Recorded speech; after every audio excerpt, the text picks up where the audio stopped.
bespoke radio for the masses. Headline edition, July 8, 1947. The Army Air Forces has announced that a flying disc has been found and is now in the possession of the Army. If the game is rigged, change the game. Game changer. I occasionally think how quickly our differences worldwide would vanish if we were facing an alien threat from outside this world.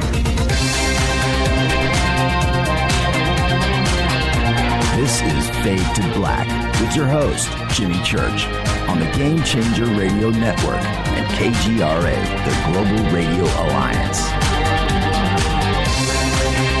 I need your help to get to the year 1985. You're listening to Fade to Black with Jimmy Church on the Game Changer Network.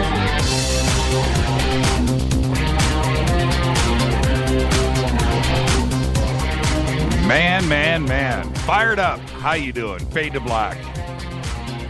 Bespoke radio for the masses. Today is Wednesday, November 11th, 11/11. I saw all those 11/11/11/11 posts today. Pretty amazing. 315 days into the new year, 50 days left. For KJCR, the Game Changer Network, and KGRA, The Planet, I am your oh-so-humble host, Jimmy Church. What is cracking, everybody? I would like to welcome everybody listening all around the world, all across the United States. Hither and thither, to and fro, back and forth, up and down, east and west, north and south, far and near. This is Fade to Black. Got an email today from a one Dawn Millsap, and she writes, I work at the Plaza Medical Center in Fort Worth, and we all listen in between rounds. Most people gather and have a book club. All of us at the hospital have a Fade to Black club. So I would like to say hello to the staff at the Plaza Medical Center Respiratory Care Department. What is up? And hey, Joshua, where's my video? Let's do this, man. Today is Veterans Day. Let's all take a moment to honor those who gave the ultimate sacrifice for our freedom, family, and country. There you go. Tonight, we have very special guest Michael Kremo, and we'll be talking about his latest book, My Science, My Religion. The call-in number is 323-825-5045. You can also Skype in Fade to Black 14. That's the number 14. And tonight, Michael is offering a special promotion to the first 108 Fadernauts who purchase his latest work, My Science, My Religion, will receive a free copy of the Bhagavad Gita, the classic book of wisdom of the Vedas of India. There you go.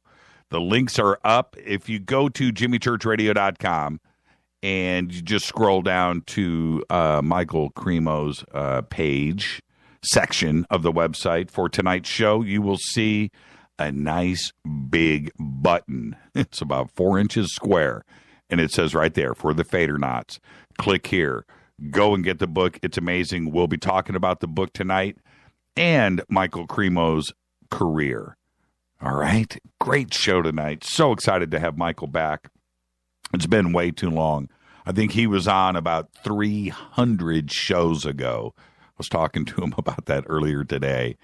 And it's just been way too long. So, again, Michael Kremo is back with us. It's going to be one of those conversations. Don't forget, Q&A week is coming up. It's 2 weeks away. That is November 30th through December 3rd. We are promoting this heavily because the guests that we have back with us are going to be taking your phone calls all night long. And Monday is going to be Von Setyan. Tuesday, Michael Lee Hill. Wednesday, Leo Zagami. Thursday, some dude named Jimmy Church. And we're going to be just taking your phone calls, taking questions all night long, because with all three of those guests, we blew through the show with conversation and didn't get to phone calls. So that's what we're doing. It's a very special week. All three guests have agreed to come back just to take your phone calls. All right? And I had said last night about Alien Snowfest, they decided for the Fadernauts to extend the super early bird special of $179. Go to aliensnowfest.com. You can do that through our website. Click on the link and go and register. All of the hotel information is there. Everything that you need, food, lodging, restaurant, it's all there. Okay, it's February 5th through the 7th, 2016 in Big Bear, California. So excited. I keep saying it. But, you know, when you were a kid and you got that Christmas card from your grandmother and you're looking at that just warm family glowing snow-covered evening with the lights on in some house with the Christmas tree in the window, that's what it is. You got to come to Big Bear. It's going to be great. George Norrie, Tom Danheiser, Jason Martell, Linda Moulton House, Stanton Friedman, Micah Hanks, Mike Barrett, Chase Gluck, Craig Campabasso, Marshall Clarfeld, Richard Dolan. $179. Go and do it. aliensnowfest.com. And now, we've got a lot to talk about tonight. I've got a lot of stuff to get out of the way. Before I do that, Studio Dome 2, that promotion is still going on for the SBB with a Buddy 4-port USB charger for free. $19.99 value there. It's the best deal on the net. Go and get an SBB boom box. Most buy two. I would. Yeah, there you go. Let's get this show cracking. Today, sad news in the music world. Dolores Rhodes, that's right, the mother of legendary Ozzy Osbourne and Quiet Riot guitarist Randy Rhodes, passed away at the age of 95. She started Musonia, the music school here in Burbank, and which is a Burbank institution, and she passed away today at the age of 95. There you go. 95. Dolores Rhodes. Today, Leonardo DiCaprio is 41. Stanley Tucci is 55. And I didn't know who I wanted to go first. I was like, what do I do here? So I went in alphabetical order because I love Stanley Tucci. No slight on Stanley. Leonardo DiCaprio's 41. Stanley Tucci's 55. And check this out. Jason White of Green Day is 42. Now, before you go, who is Jason White? Well, he's the guitar player. He is now officially, yes, a permanent member of Green Day. They allowed that to happen in 2012. He deserved it. And if you go and watch all those great Green Day video, I mean, he really, really deserved to be an official member of the band. So, yes, he is. Jason White today is 42. Man, he's been playing with the band for a long time and was like, the unofficial guy. But they made it official. Our dead guy's birthday today is Jonathan Winters. 1925 to 2013. Died at the age of 87. One of the funniest guys ever. Seriously. And he released, I went and did a bunch of fact checking today on old Mr. Winters. And he released every decade for 50 years a comedy album. I didn't know that. And he received 11 Grammy nominations for Best Comedy Album, and he won 2. He was awarded the Mark Twain Prize for American Humor, which is the highest honor a comedian can receive. And he also voiced, and I didn't know this, I did not know this, he was the voice of Grandpa Smurf in the Smurfs, even in the Smurf movie. and he did that right before he died. Some of his best stuff was on The Tonight Show with Johnny Carson. We all know that. But it's his performance in It's a Mad, Mad, Mad, Mad World that brings me to tears. That is Jonathan Winters. And every time Rita and I watch that movie, I always make her just watch the Jonathan Winters scenes. And the scene where he tears apart the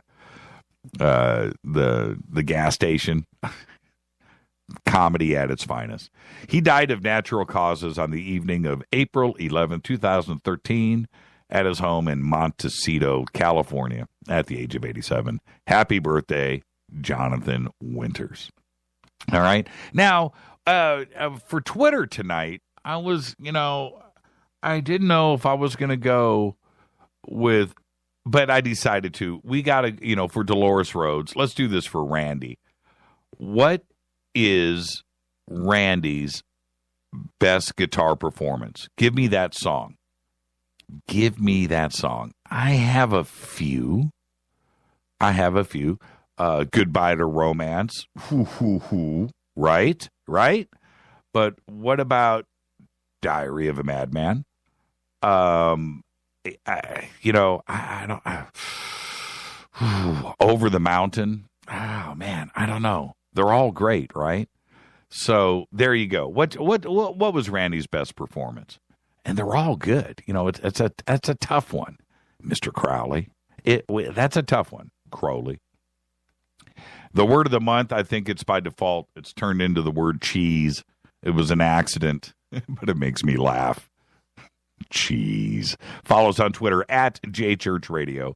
Facebook, YouTube, everything is Fade to Black, J Church Radio, Jimmy Church Radio, whatever. Follow, like, subscribe. If you're on the website, go click. You can do all of that right there. You can email throughout the show, jimmy@jimmychurchradio.com. Tonight, Michael Kremo is with us. We'll be talking about his latest book, My Science, My Religion. The call-in number, 323-825-5045. We'll do that in the last segment. You can also Skype in Fade to Black 14. Don't forget, tonight, Michael is offering a special promotion. The first 108 Fadernauts who purchase his latest book, My Science, My Religion, will receive a free copy of the Bhagavad Gita. I did it again. I want to call it Vita. I can't believe I did that 3 times. The classic book of wisdom from the Vedas of India.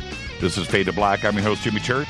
I'll be back with all of the news that you know nothing about right after this short break. Stay with us.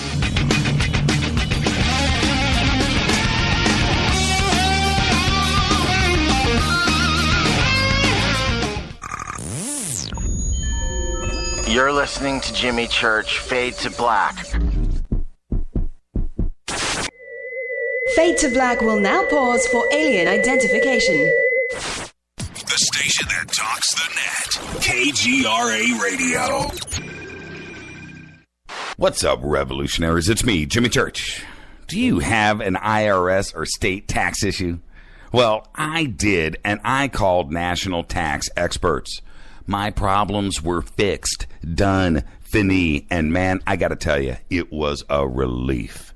National Tax Experts are a recognized tax office that services clients in all 50 states. It doesn't matter where you live. Give them a call. I'm telling you, they take the time to understand each and every client's individual financial status as well as their financial goals. And that's exactly what you need, my brother, when you're taking on the evil 3-letter. So, seriously, give them a call today at 1-877-909-5444. Again, 1-877-909-5444, or go check out their website, www.nattaxexperts.com. That's NATTAXEXPERTS.com. Tell them Jimmy sent you. 9 out of 10 geneticists agree. Fade to Black is not your father's radio show. On the Game Changer Radio Network and KGRA, The Planet. Hi, this is Chase Klutsky with Fate Magazine Radio, and you're listening to Jimmy Church and Fade to Black on the Game Changer Network and the KGRA digital broadcast station, where the Fade or Nots rock. Hi, this is Rob Reiner from Anvil, and you're listening to JimmyChurchRadio.com. What's up? I'm Chris. What up? This is Kyle Massey, and you're listening to Jimmy Church Radio.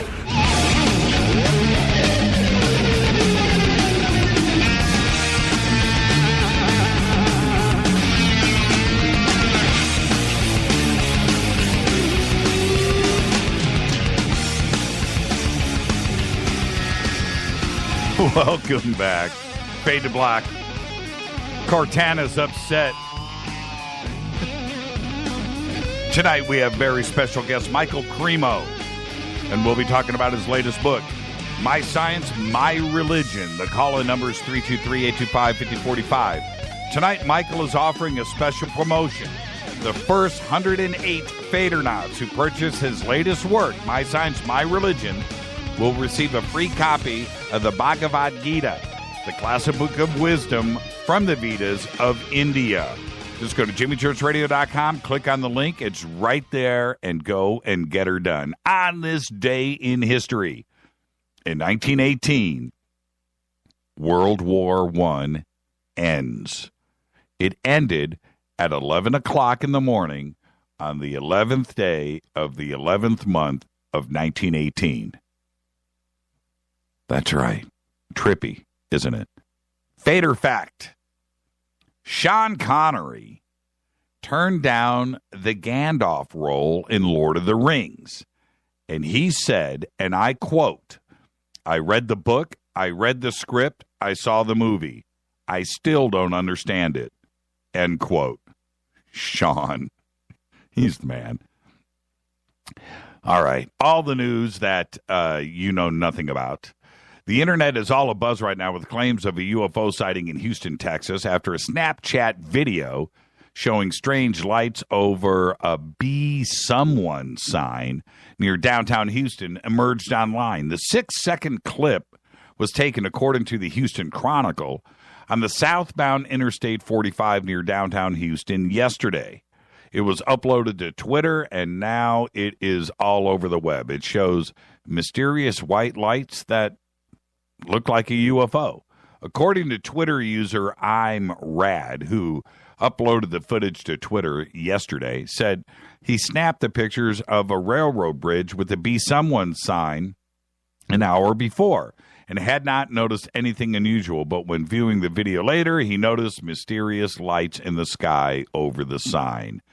Go check it out. We posted the video. It's up. Go check it out. Fireballs. Tonight is the night for fireballs. That's right. Fireballs are extremely bright meteors. And right now, Earth is in the midst of the torrid meteor shower. It's peaking tonight.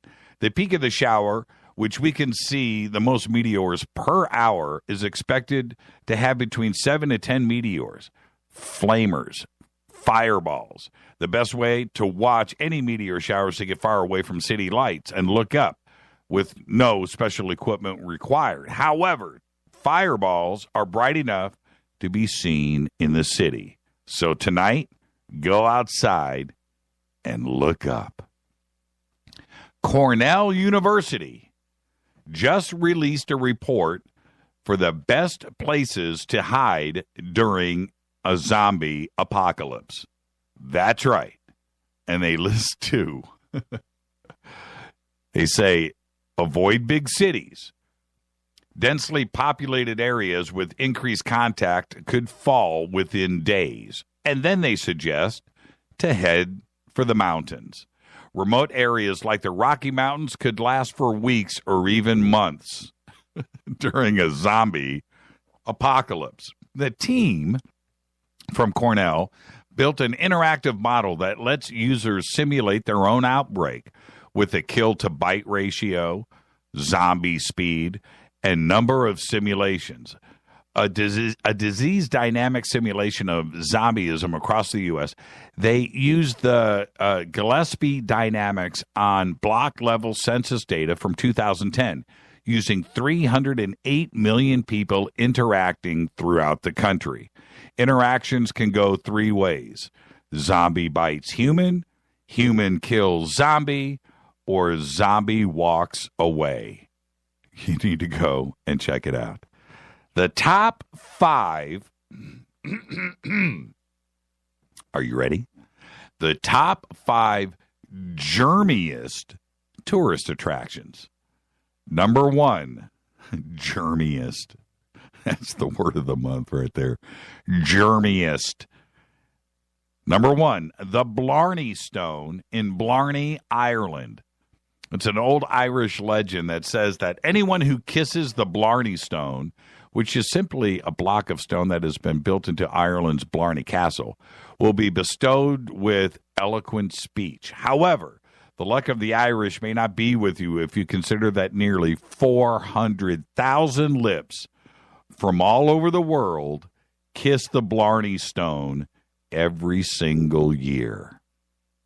Number 2, germiest tourist attraction, is the Wall of Gum in Seattle, Washington.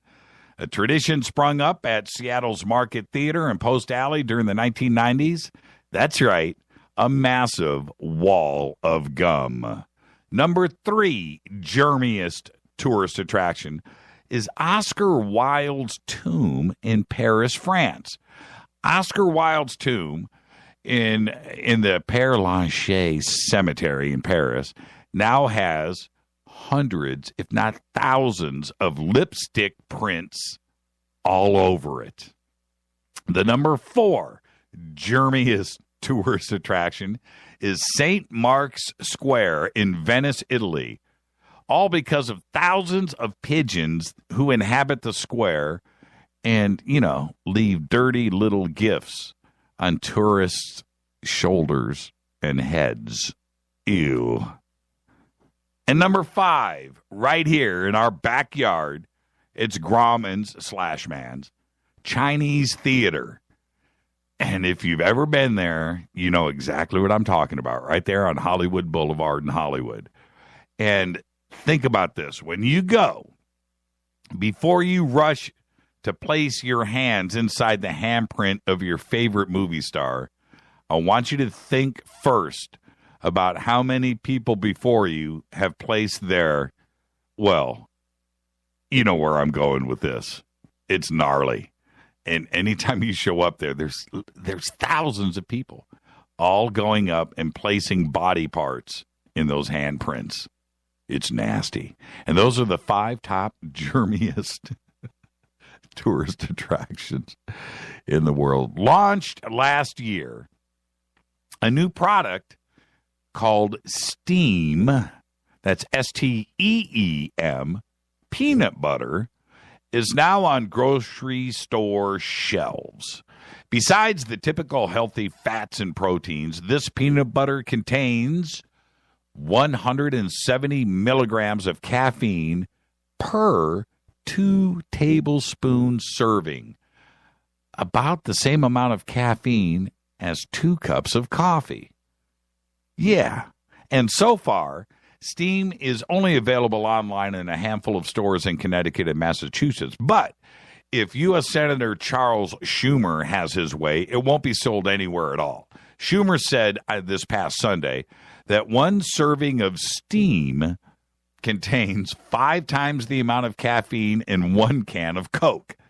Schumer urged the Food and Drug Administration to investigate the health effects of using caffeine in peanut butter and other products, by the way, and especially its effect amongst children. He also fears that Steam could pave the way for other caffeine-heavy products to enter the market.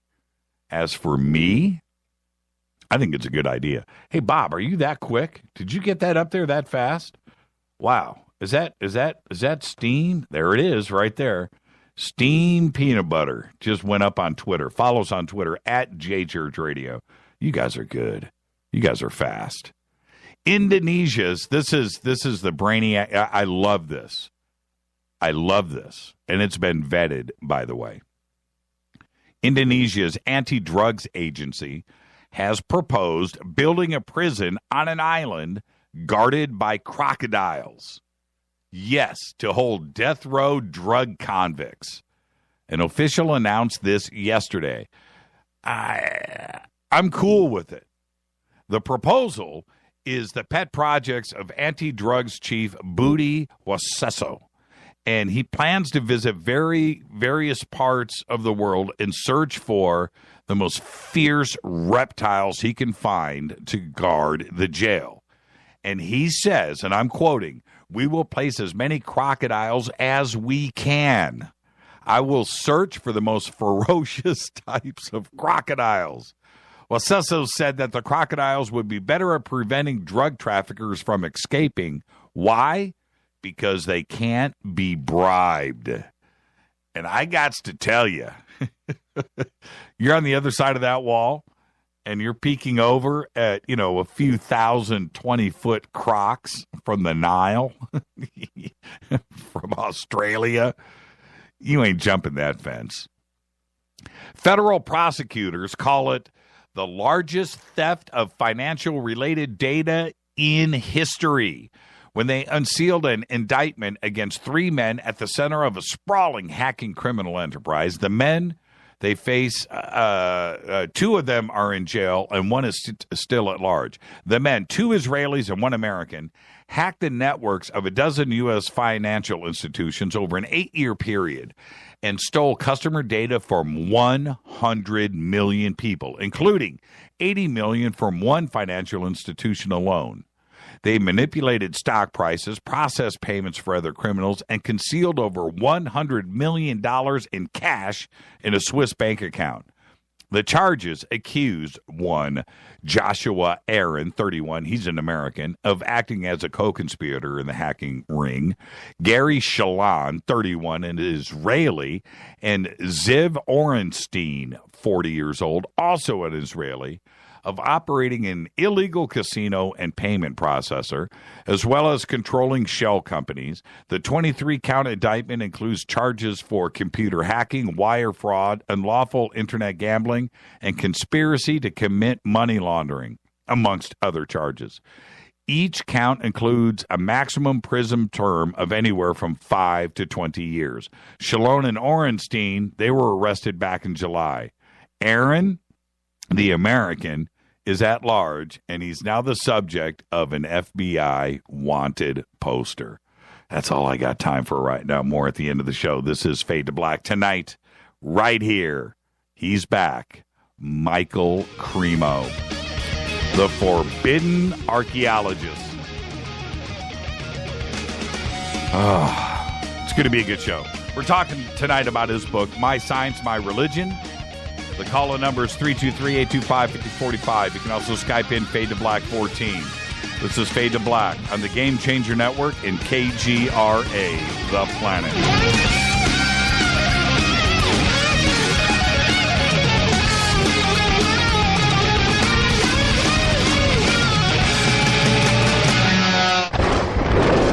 This is Fade to Black with Jimmy Church on the Game Changer Radio Network and KGRA, the Global Radio Alliance.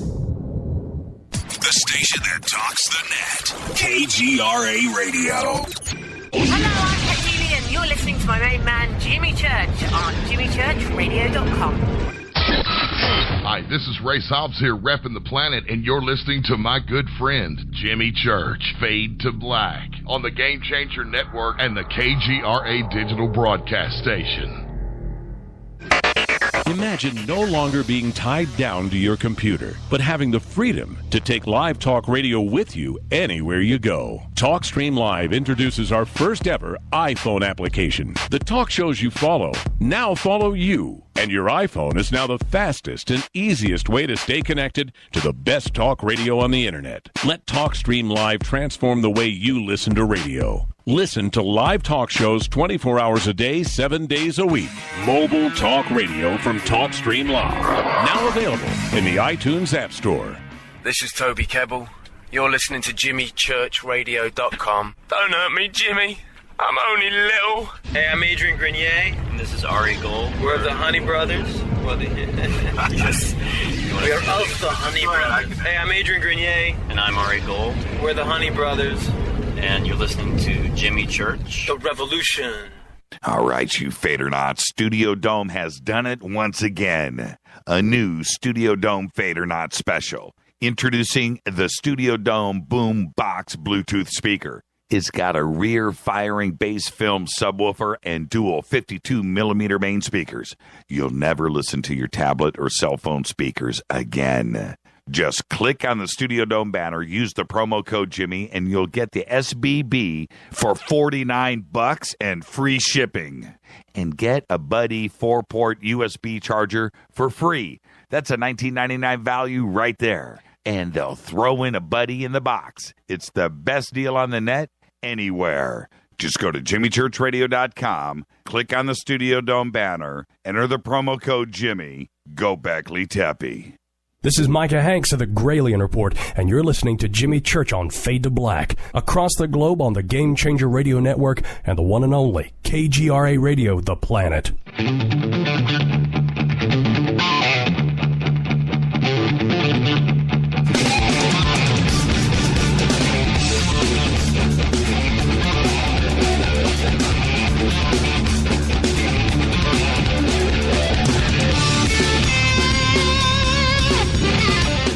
All right, welcome back to Fade to Black. Tonight, we have special guest Michael Kremo back with us. We're going to be talking about his latest book, My Science, My Religion.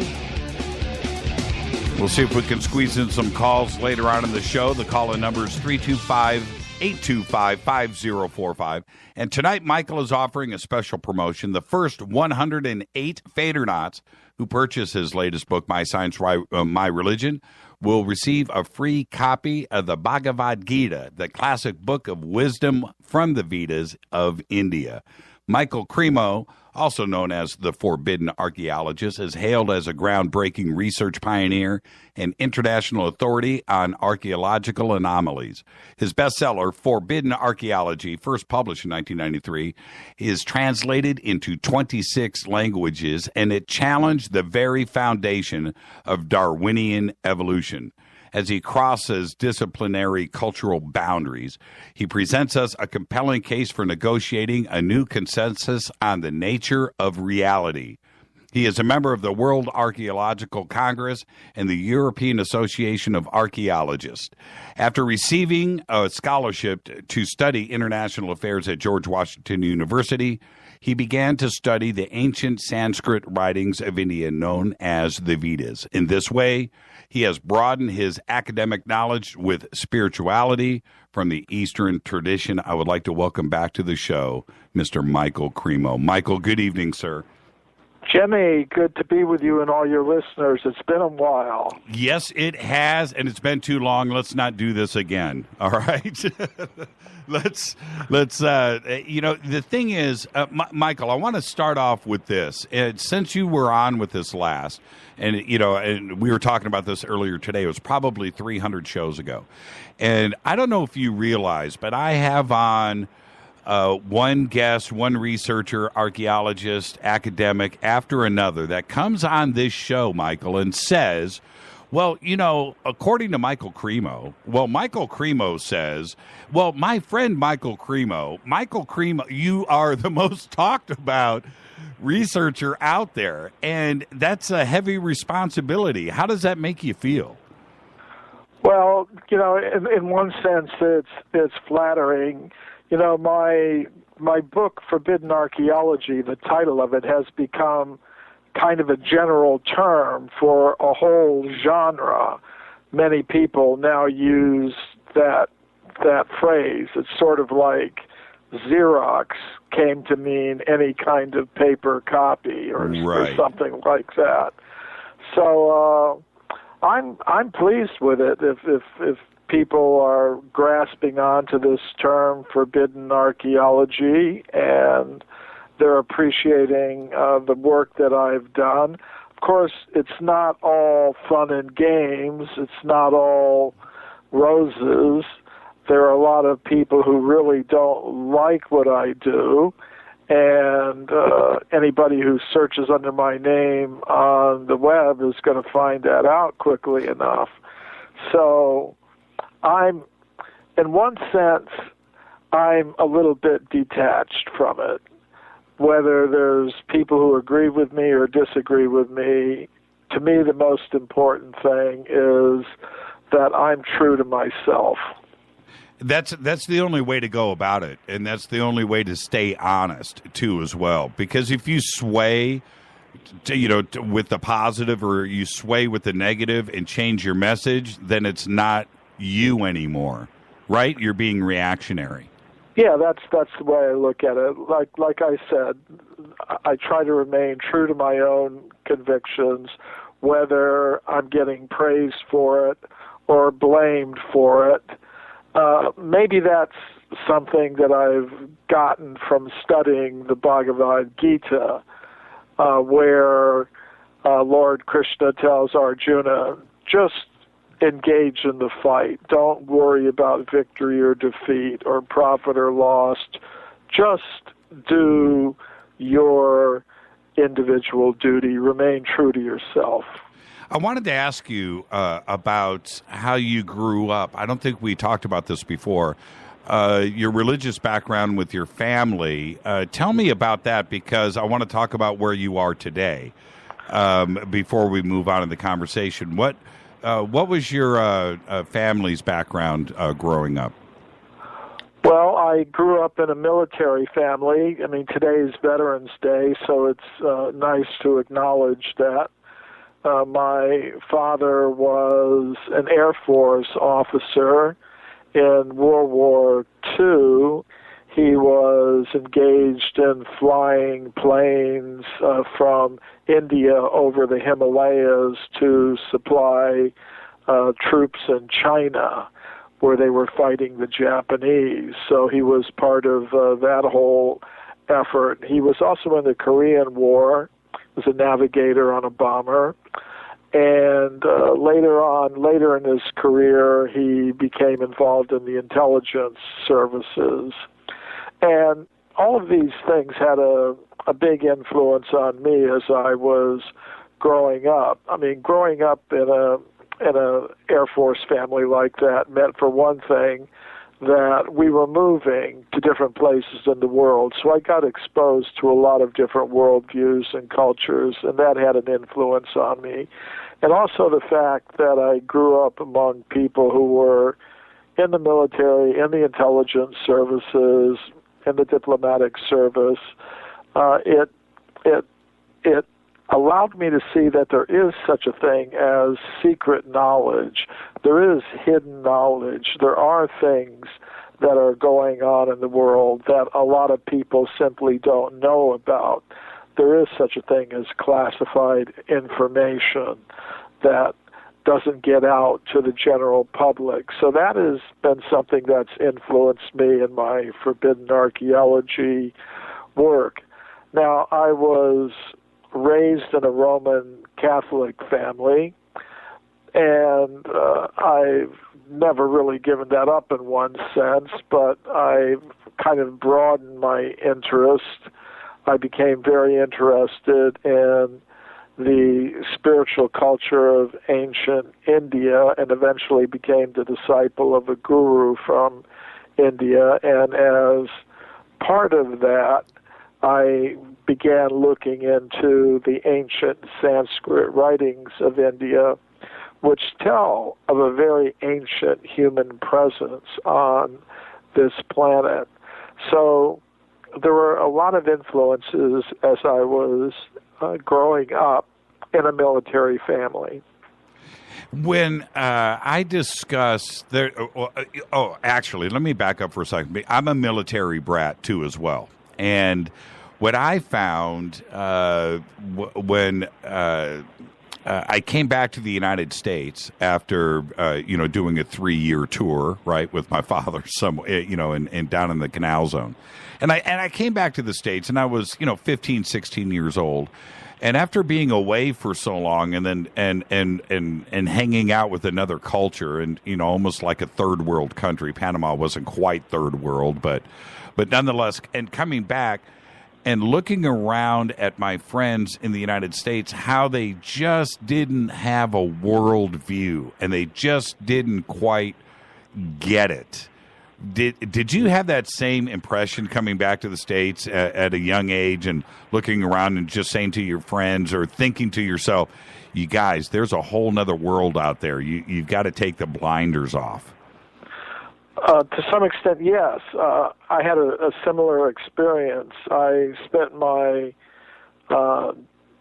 freshman, junior, and senior years of high school in Germany. Right. At an Air Force base there. It was actually in Wiesbaden. And I went to a military high school there. But on my vacations, my friends and I were going all over Europe. I mean, we went to England, we went to Germany, we went to Italy, we went to Sweden and Denmark, and saw a lot of different things. So I did have a similar experience when I was maybe about 16 years old, coming back to the States after having been gone for a few years. It was kind of a bit of a culture shock for me. It did the same thing to me too, as well, and also the way that they looked to me like I was some kind of man of the world. You know, I got out, and I got out and experienced those things. But I definitely had another appreciation, one for the United States, but an appreciation of what is really going on out there. And here in the United States, and if you've never left the country, you're just concerned about your little circle that you're dealing with here in the States, and you don't really know that there's a whole nother world out there. And it changed my worldview forever. Well, a similar experience. Now, I think there's some value in remaining in one place with your circle of friends and family and getting deeply rooted in that. I think there's some value in that. Sure. But there's also some value in traveling around, seeing a lot of places. I think it depends upon a person's destiny. I think I was destined to move around from the time I was born, really. You could say, to put it in colloquial terms, it was my karma to be traveling a lot, which I still do today. And in one sense, there's an advantage to it that you get exposed to a lot of different ideas and people. There's also the disadvantage of perhaps being a little bit rootless, you could say, and not being able to, sustain over a lifetime, friendships and relations with the same group of people. But I guess it just depends upon what one's destiny is. Yeah, I was always a little jealous, of, families that had been in the same houses and had grown up next door to each other, and they've, went to the same elementary schools, junior high, high school, and these long friendships. I always longed for that. I was a little bit jealous of it, but I don't know if I would have given up the experience of walking through the jungles of South America or in Germany too as well. I don't know if I would have. I don't think that trade-off would have been. I don't know. I was happy with it. I was jealous of the other side. As they say, the grass is always greener, right? So I think that's how we kind of have to look at it. Now, with the Roman Catholic background, and then you get exposed to the Vedic text. Did you cut ties with the Roman Catholic Church, so to speak? Did you leave that religion behind and move forward in another direction?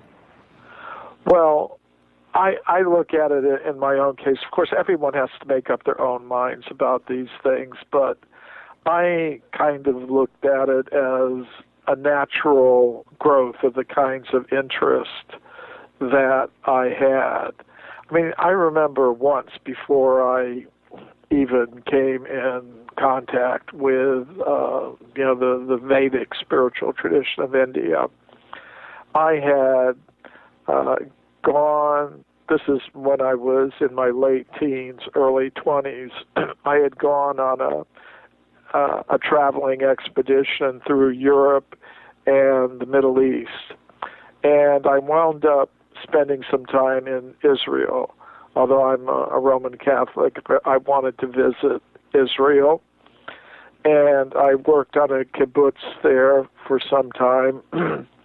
And I happened to be in the country in Christmas time in 1969, and with some other American and European young people who were also with me at that time, we went to Jerusalem and Bethlehem.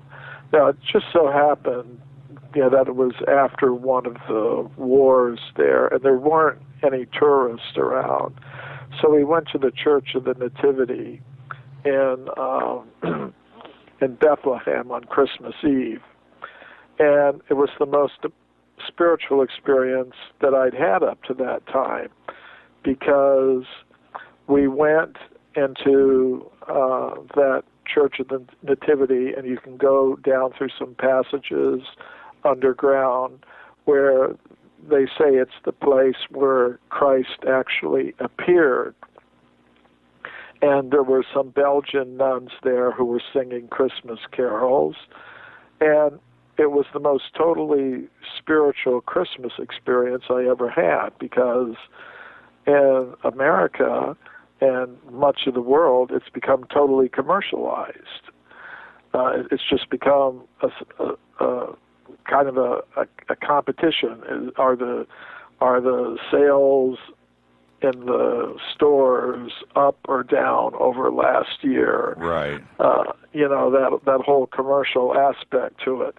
So I would say in every spiritual tradition, there's a more external aspect to it and a more internal meditative aspect to it. So I was always attracted to the more internal meditative aspects of whatever spiritual tradition I was associating with. So I look at it as kind of an organic development in myself. And I don't claim to have any monopoly on truth. I think truth can be found in a lot of different places. It can be found, spiritual truth can be found in Islam. It can be found in Hinduism. It can be found in Christianity. It can be found in Judaism, Buddhism, and so on. So, just like you might have the sun, and the sun's shining on everybody, although people might call it by different names. So I think there's one spiritual truth, ultimately, that people know, by different names and in different ways. I want to. We have so much to discuss tonight, so I want to set the stage on a couple of ideas, and also there is a gallery that Michael has sent some images from his latest book that we have up at jimmychurchradio.com. So if you scroll down to Michael's section of the homepage, you'll see a little gallery button. You can click there. And I think we have a half a dozen images. And so I want to present these images to everybody, Michael, and kind of go through them really quick before we hit the break. And then we'll hit the ground running with the rest of the conversation. The first image, I just want your comments on this, is the Foxhall jaw. What are we looking at here? This is an anatomically modern human jawbone that was discovered at a place called Foxhall, which is near the town of Ipswich in southeastern England. It was discovered, as I said, in the mid-19th century. It was found in an excavation there 16 feet deep in the ground. It was found in what's called the Red Crag Formation. And according to modern geologists, this Red Crag Formation is about 3 million years old. So this is quite extraordinary to find an anatomically modern human bone in a formation 3 million years old. Most scientists today believe that humans like us, anatomically modern humans, first appeared less than 200,000 years ago. So one of the ideas that I've got from the ancient Sanskrit writings of India is that humans have been present on this planet for millions and millions of years, and there's archaeological evidence to support that idea, this foxhole jaw being one of these cases. The next image, and we're going to come back to this millions of years timeline here in just a second. The next image is the grattoir image, and what are we looking at with this? That is a stone tool. Grattoir kind of means like a scraper, a scraping tool. And it's a very simple tool, but nevertheless, it's still something that required human-like intelligence to make. Now, this is one of several hundred stone tools and weapons that was found in the country of Belgium by the Belgian geologist Dr. Routot. And he found these things in a quarry where the layers of rock are about 30 million years old. So again, this is really quite an extraordinary discovery. He displayed these artifacts in the Royal Museum of Natural Sciences in Brussels, Belgium, with labels indicating an age of about 30 million years. But after he died, his colleagues in the museum said, well, we can't have this in our museum, and they put the entire collection away. It's no longer shown to the public, but it is there in the museum storerooms, and I've been to the Royal Museum of Natural Sciences in Brussels, and I've been able to study and photograph some of these 30-million-year-old stone tools found in Belgium early in the 20th century. The next image is the Huey. Huey, I'm trying to read it here. I'm sorry. Geological. Yeah, Huey. There goes my doofus Americanism there. I probably didn't pronounce it right either, but it's the name of an archaeological site in Mexico, Geological, near the town of Puebla. And there, in the 1970s, a team of American and Mexican archaeologists uncovered stone tools and weapons. And, they wanted to know how old these things were, so they brought a team of geologists to the site. Among them was Virginia Steen McIntyre, who I know personally. So she and her colleagues used 4 different scientific methods to date the site, and they concluded it must be at least 250,000 years old. But the archaeologist in charge of the excavation couldn't accept that. They said, that's impossible. Human beings capable of making these artifacts did not exist 250,000 years ago. They hadn't evolved yet. And what to speak of being present in North America, in Mexico. According to the now dominant theories, there were no human beings in North America until 20,000 years ago maximum. So again, it's just one of these hundreds of cases of what I call forbidden archaeology. The next one is the famous Java Man thigh bone. This is a discovery that was made in the 1890s. It was advertised as the discovery of a missing link. There was a Dutch researcher, his name was Eugene Dubois, and he had gone to Indonesia, to Java, to specifically find the missing link, the link between ancient apes and modern men. And with this Java Man discovery, he thought he had found the missing link. What he actually found were 2 bones. He found a very ape-like skull cap And about 40 feet away, he found a thigh bone that he considered to be somewhat human-like, but still primitive. So he put the two together, and it's still in the textbooks today, the Java ape man, as evidence for evolution.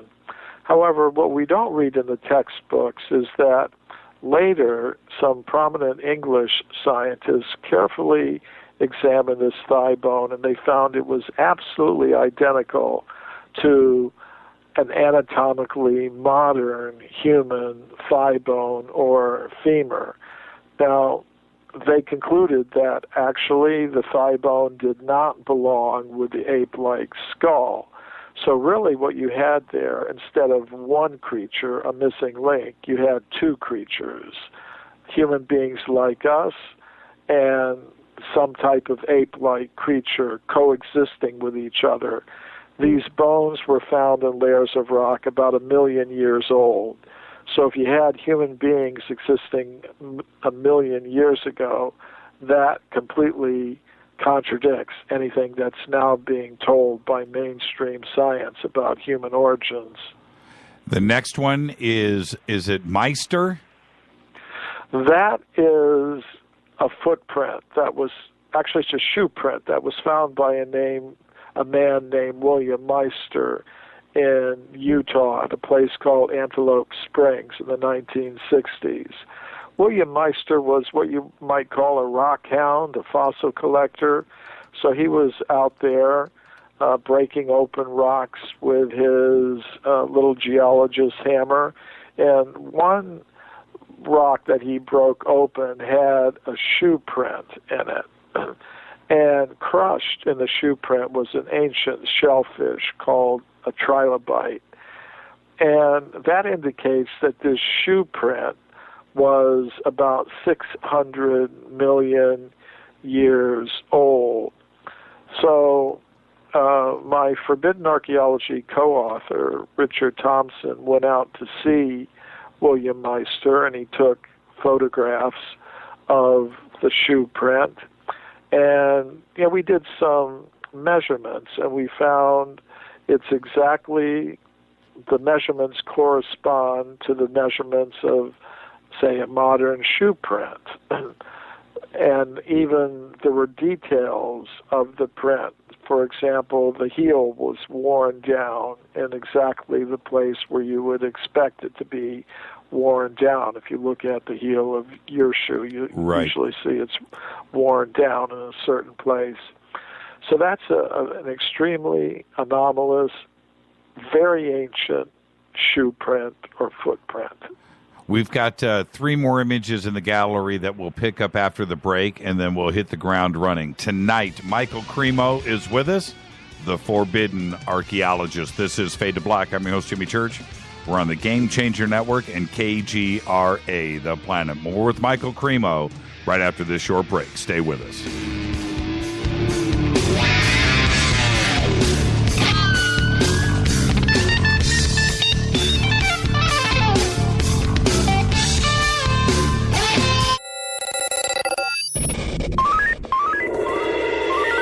Way out here, we listen to Jimmy Church.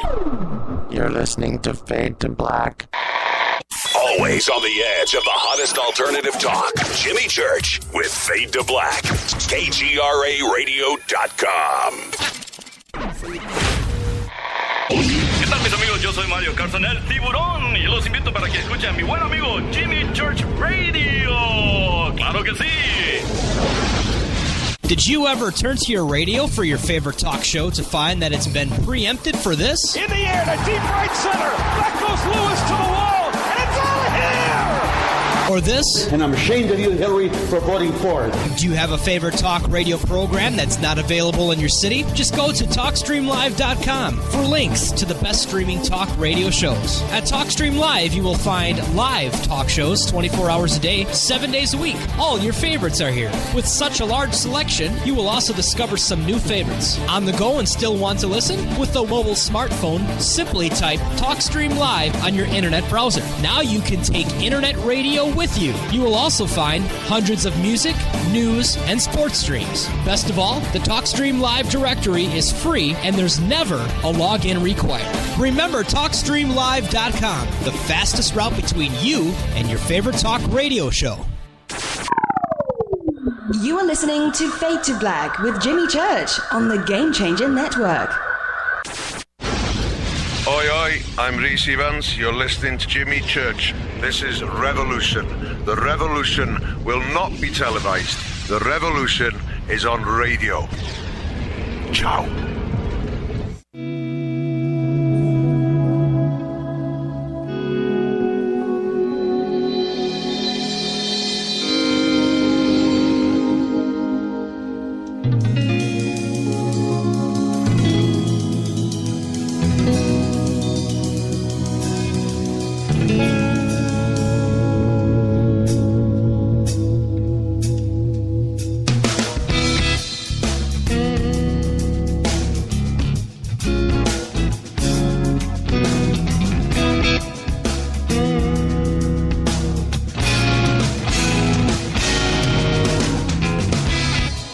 Welcome back to Fade to Black. Tonight, we're talking with Michael Kremo. We're discussing his latest book, My Science, My Religion. And tonight, Michael is offering a special promotion. The first 108 Fadernauts who purchase his book, My Science, My Religion, will receive a free copy of the Bhagavad Gita, the classic book of wisdom from the Vedas of India. Just go to jimmychurchradio.com and you can click on the link right there. Michael, let's continue through the gallery really quick. And the next image is Nampa. That was a tiny sculpture that was found near Nampa, Idaho, in the United States in the late 19th century.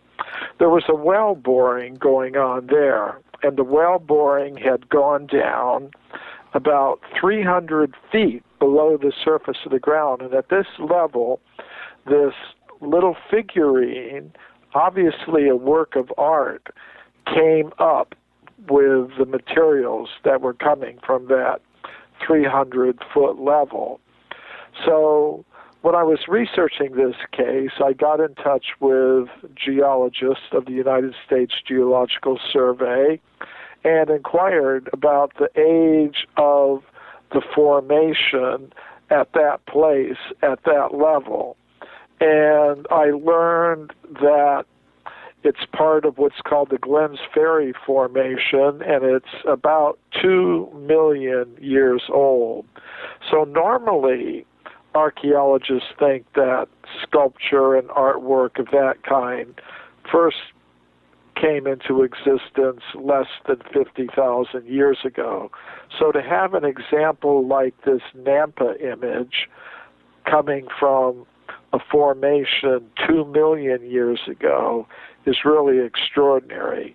Of course, mainstream scientists will do everything they possibly can to try to discredit a discovery like this, but the facts are there, and it's evidence for a human presence at 2 million years ago. It's an absolutely amazing figurine. How tall is it? How big is it? As I said, it's small. It's about 2 inches tall. The next image, Pourquoi? Let's see if I've got that one here. It's from 1907. Oh, okay, I see. The Persois. Yes. That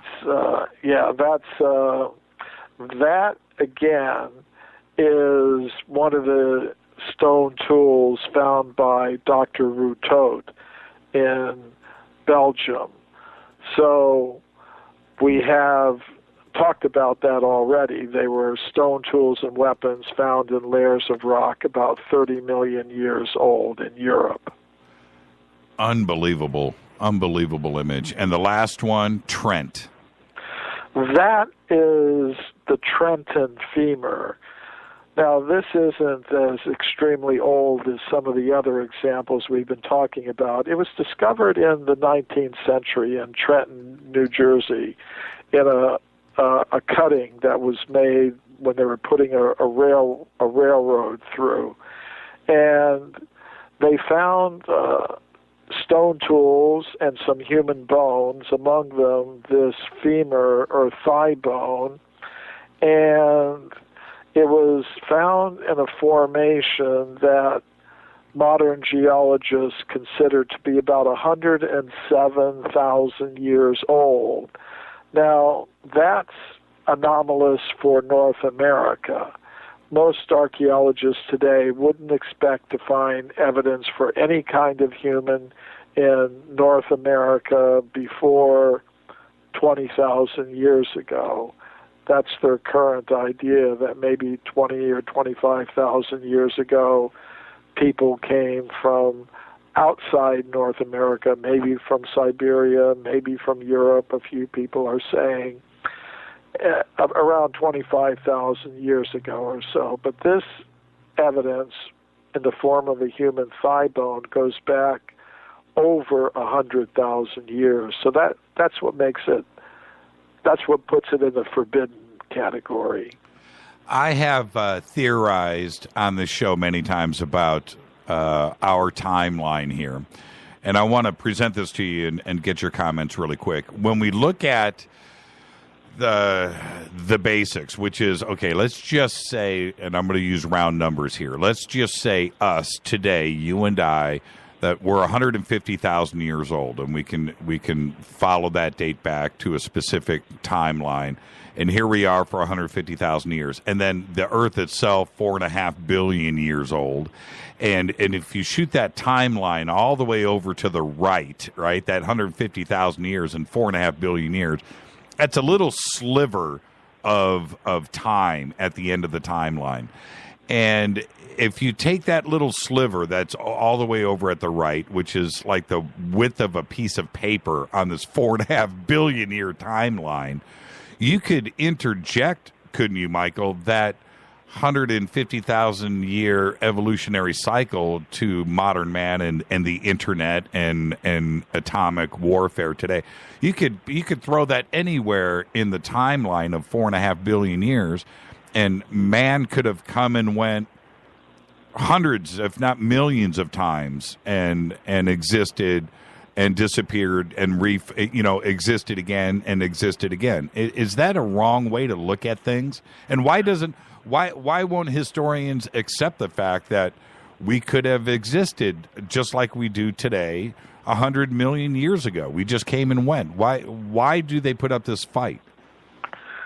Well, I think if you're going to propose we've come again and again and again, that kind of introduces some planning into it, that you would have, I don't accept the theory of evolution as they're promoting it, but I think they would object that you couldn't get the same creatures, human beings, if you ran that evolutionary cycle over again and again and again.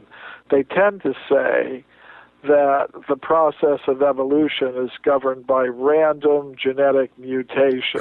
Right. And say to go from a human being, from some ancient ape or monkey to a human being, there'd be thousands and thousands of genetic mutations that were necessary.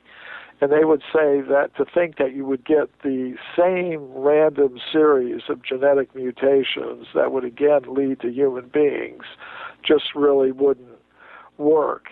Now, as far as I'm concerned, I have no objection at all to what you're saying, that human beings have appeared on this planet again and again and again, because I'm open to the idea that there's planning and design behind the whole process of the manifestation of human beings on this planet. And actually, the ancient Sanskrit writings of India say that, yes, in fact, over the past couple of billion years, humans have repeatedly appeared on this planet. There have been periodic devastations. And this is something that's found not just in the ancient Sanskrit writings. Some of the Greek philosophers like Aristotle and Plato said human civilizations have risen and fallen many times in the long history of the earth. And I think it's something like, there are these, according to the ancient Sanskrit writings, there are periodic devastations or catastrophes. And this is something that's not totally alien even to modern science. Paleontologists tell us that in the long history of life on Earth, there have been 6 major extinction events, catastrophic extinction events.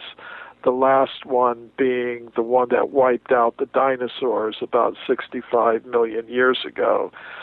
So whether we're talking about modern science or ancient wisdom traditions, there is the idea that there could be periodic catastrophes after which life on Earth has to be rebooted.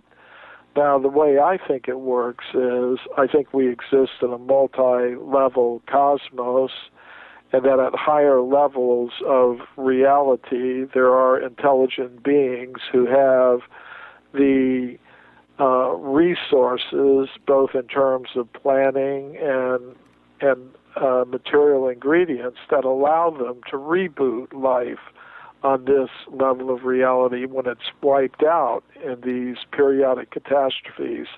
I kind of compare it to cloud computing in this sense. People these days can store all their programs, their pictures, their music, their videos, their files in the cloud, so that if their smartphone or computer gets destroyed, all the resources, all their digital resources are still there in the cloud, and they can download them again on a new device and still have access to them. So I think there's something like that goes on in the long history of the Earth. There are periodic devastations that take place. Life, including human life, is wiped out, but it's rebooted. It started again from resources that are accessed from some higher level of reality. Have you ever talked to Richard Dawkins?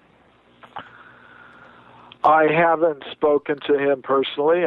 I'm aware that he exists, or maybe I'm like a Dawkins atheist or something. Yeah, me too. I'm so there. Maybe he doesn't exist. How does he succeed in such a crazy mindset? How does he get the people to drink that Kool-Aid? Well, there are different kinds of people who have different intellectual taste. Just like people have different musical tastes, different cultural taste, different intellectual taste. Not everybody is going to think alike about all questions, whether we're talking about the question of Darwinian evolution or the question of the existence of God and the soul. Not everybody is going to think in the same way. And I think he's representing a certain point of view. He's not the first person to represent it. He's not going to be the last. Right. And there are going to be some people who agree with him. But I think there's a wider universe of people who have different ideas. You're being very politically correct right now, and I respect you for that. But I would say this: I would love for him to sit on a stage with you and I, and let's go toe to toe. Because I would make him so uncomfortable, and I don't think he has been challenged. Maybe you can set it up. I've reached out. I think he's chicken. And I know he's a smart guy. He's much smarter than I am. It's just that I'm logical. That's where the differences start. But when it comes to his view and this is where I want to take this conversation, is what are the odds of you and I, Michael, talking right now like we are with this technology? What are the odds of us being that unique, and what are the odds of DNA happening like that by chance, which is what he wants to propose, that it was that he proposed that it was just some some change in the DNA strand that occurred on crystals in a creek bed somewhere, and lightning struck, and boom, it just happened that way. It was just luck. It was magic, and I don't see us being that unique that it happened that way. I can't swallow it. Well, I think many of the people who think like that, one thing they try to appeal to, because they realize that if there's just this one universe, that the resources in terms of chance, in other words, people have done calculations about how many billions and trillions of times you would have to roll the dice, the molecular dice, to get the kinds of complexity that we see around us, and the odds are just astronomical. So what many of these people try to do is appeal to the concept of millions of universes, where they would say that in these different universes there are different varieties of the laws of nature, and if you include all these millions and millions of universes, you can increase the odds that in one of them you're going to get, you're going to win the lottery, you're going to hit the jackpot. But as far as I'm concerned, that is just, I don't know, they talk about blind faith. That's blind faith. First of all, that those universes exist, and second of all, you'd have to prove that in none of those other universes life exists as we know it. I mean, that's generally how they try to get around the odds, by expanding the number of universes. What do you think? What do you think happened? Let's go in kind of stages here. I wanted to set the tone of this. What do you think happened 150,000 years ago? What happened at that moment? Well, for me, 150,000 years ago isn't going to be too much different from today. I take the view that these creation episodes, where the bodies of plants, animals, and human beings are manifested, they take place at far greater periods of time. The intervals are much more than 150,000 years ago. As far as I'm concerned, humans like us existed 150,000 years ago. But these periodic devastation events, I think, occur at intervals of several 100 million years. So that, say, if you would talk about maybe 150 million years ago, I would say there was a huge cosmic devastation that wiped out life on Earth, but there are higher intelligent beings in the cosmos.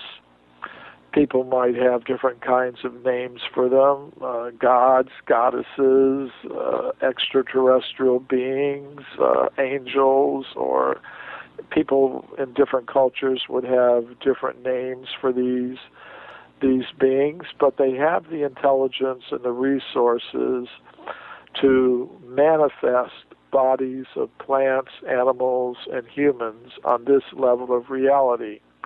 And for me, the important thing to keep in mind is any body, whether it's the body of a human being, the body of a dog, the body of a cat, the body of a fish or a bird or a plant or an insect. Any type of body is a vehicle for a soul, a conscious self. Right. To me, that's the key understanding that the conscious self is different than the material body it occupies. When, if we go back, you had discussed the missing link earlier, and it hasn't been found.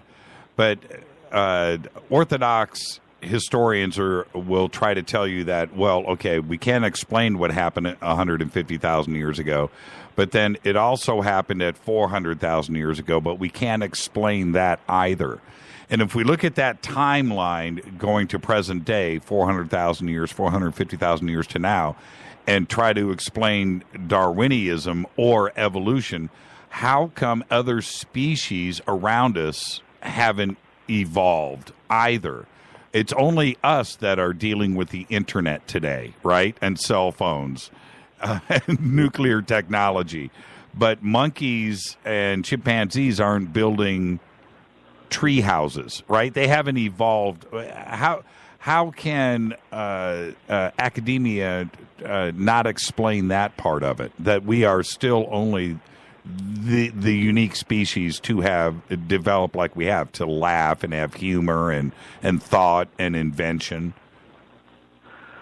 Well, I mean, for me, I think they don't really have an explanation. For me, the explanation is that it's the same conscious self in the body of the monkey or the body of the human being or the body of any other kind of living thing. It's the same kind of soul, the same kind of conscious self, but the vehicle limits it. Just like, say, I'm a person, I can ride on a bicycle and go a certain speed. I can get on a motorcycle and I can go faster. I could get in a sports car and go even faster. I could get in a boat and ride on the water. I can get in a submarine and go under the water. I can get in an airplane and fly around in the sky. Or I could even get into a space capsule and go orbiting around the Earth. I'm the same person, but the type of vehicle that I have is designed in such a way that it limits or facilitates my ability to act. If I'm on a bicycle, I can't fly in outer space. No matter what I do, I'm limited by that vehicle. So I would say the human vehicle is what allows the conscious self in that vehicle to do all the kinds of things that you're talking about, invent technologies and works of art and things of that sort. And if the same conscious self, say in the course of reincarnation, which I believe in, then goes into the body of a monkey, it's never going to invent smartphones in the body of a monkey. Right. Yeah, okay, you just humbled me. I get it. Well, you're asking me what I'm thinking. Yeah. I have to be true to myself. It just I just put myself in your head. I'm wondering what you see when you walk down the street. You know, you've got a whole different view. I definitely do. What do you think? Do you think forbidden archaeology floats around college campuses, and do you think students whip this out on their professors and go, look, I hear you, but I've been reading this. Do you think that there is a hidden acceptance to the book in those academic circles? Well, you know, every so often I get letters from students of archaeology. And one letter I got was from an archaeology graduate student. He told me he was out on an excavation with his professor, and he just happened to mention to his professor, maybe human beings have been around for a lot longer than we now think. And the professor told him, I've got a book you should read. And he gave the student his personal copy of Forbidden Archaeology. And the student read it, and he got in touch with me and said, he hoped in the future to be able to do work that would provide more examples of the kind of thing I was talking about in Forbidden Archaeology. I mean, another example is once I got invited to speak about Forbidden Archaeology at the University of Oklahoma, Norman, geology department. A professor there had invited me to come and speak about Forbidden Archaeology, and I got there and I met this man, and I was genuinely curious about why. He's a professor at the university. He's inviting me to speak. Why? And he said, "Well, I heard you on." I don't mean to advertise another show on your show, but he said, "Well, I heard you on Coast to Coast once." So sometimes you just can't tell about people. If you look at them from the outside, they may appear to be totally orthodox. You look at this man, a full professor of geology at a major university, publishing in all the standard scientific journals, but privately, he's listening to alternative ideas on late night radio, and he becomes interested enough to invite me to present my ideas at his university. So I run into that kind of thing all over the world. How have you ever had something shut down? You're supposed to speak, and then they change their mind. I couldn't call my topic Forbidden Archaeology unless people tried to forbid me every once in a while. For example, in this country, in 2014, I was invited to speak at Google headquarters in Mountain View, California. And, they have a nice program. The company has a nice program whereby employees can invite authors to come in and present their ideas and speak. And, some employees there invited me. And other employees, they were outraged, to learn that I had been invited and was going to speak there. So they tried to get the management of the company to cancel the lecture. They weren't successful, but they did try. And, my books are now in about 26 different languages. One of them is Russian. So, I've been to Russia quite a few times, 3 or 4 times, and I've spoken at universities there all over the country. And usually the lectures go okay, no big problems. I mean, I'm controversial, but a lot of things are. But sometimes, there were problems. Like at one university, the Tyumen State University in Russia, some professors had invited me to speak about my book, Forbidden Archaeology, and other faculty members found out about it, and they began putting pressure on the president of the university to cancel the lecture. So eventually, he did cancel the lecture. So then the professors who invited me went to the local branch of the Russian Academy of Sciences, and he said, well, if they won't let him speak at the university, he can speak here.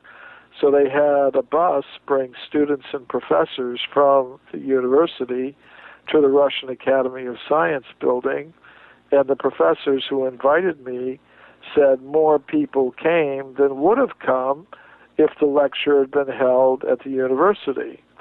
So things like that do happen occasionally. Of course, there are open-minded scientists who are willing to listen to new ideas and evidence that may contradict the current theories. And that's why I've been able to present my ideas at international science conferences.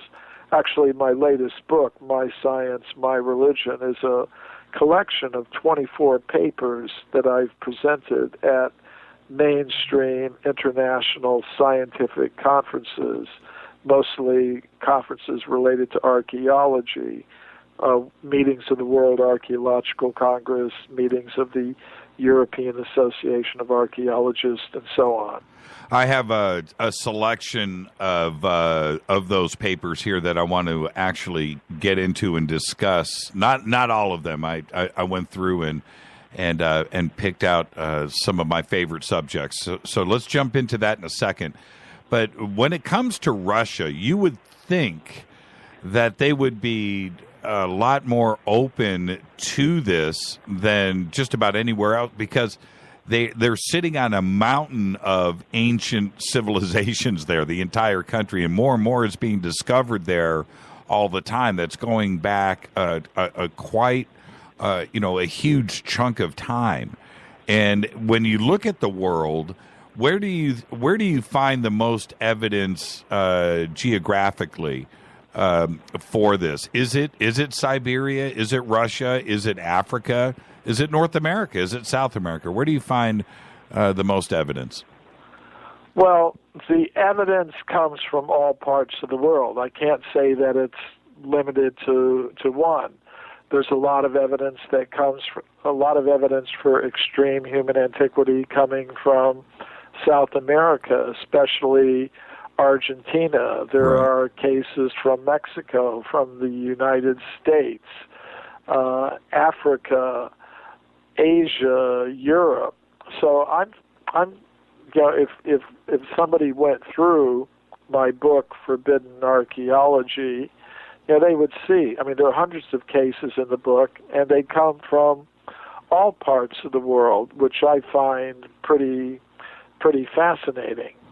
Yeah, and some of the stuff right here in North America too, as well. From the coal mines and deep underground, and finding these artifacts and these anomalies is fascinating to me. When North America and Mesoamerica tends to be forgotten when it's, ancient and lost civilizations are discussed, we're kind of last. Peru and Bolivia and Argentina, and of course, the Sumerian cultures, and then South Africa. Those all are in the forefront.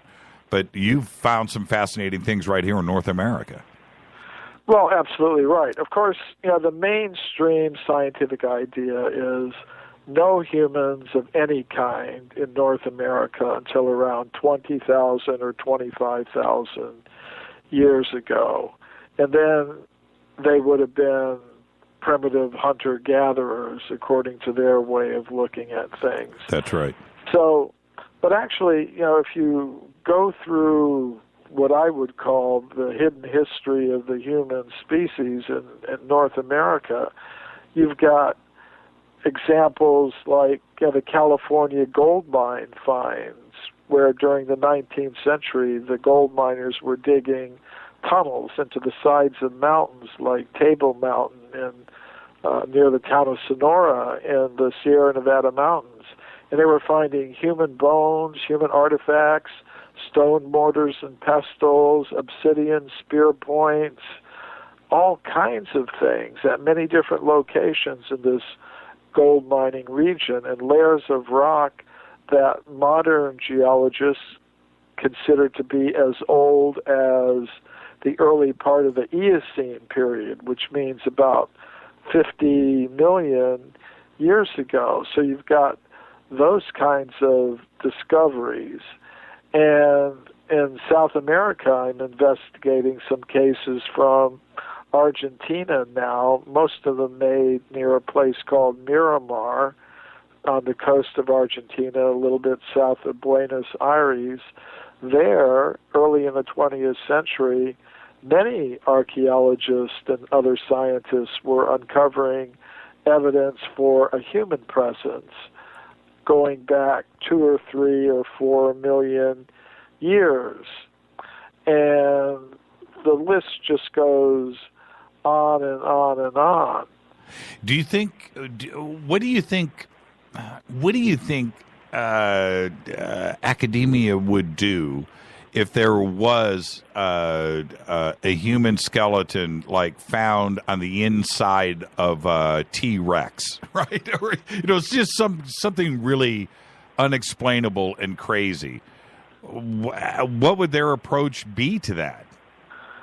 Well, in my experience, of course, such things have been found. I mean, human footprints next to dinosaur footprints have been reported. Yes. So it's not totally out of the question. It's not a totally theoretical question.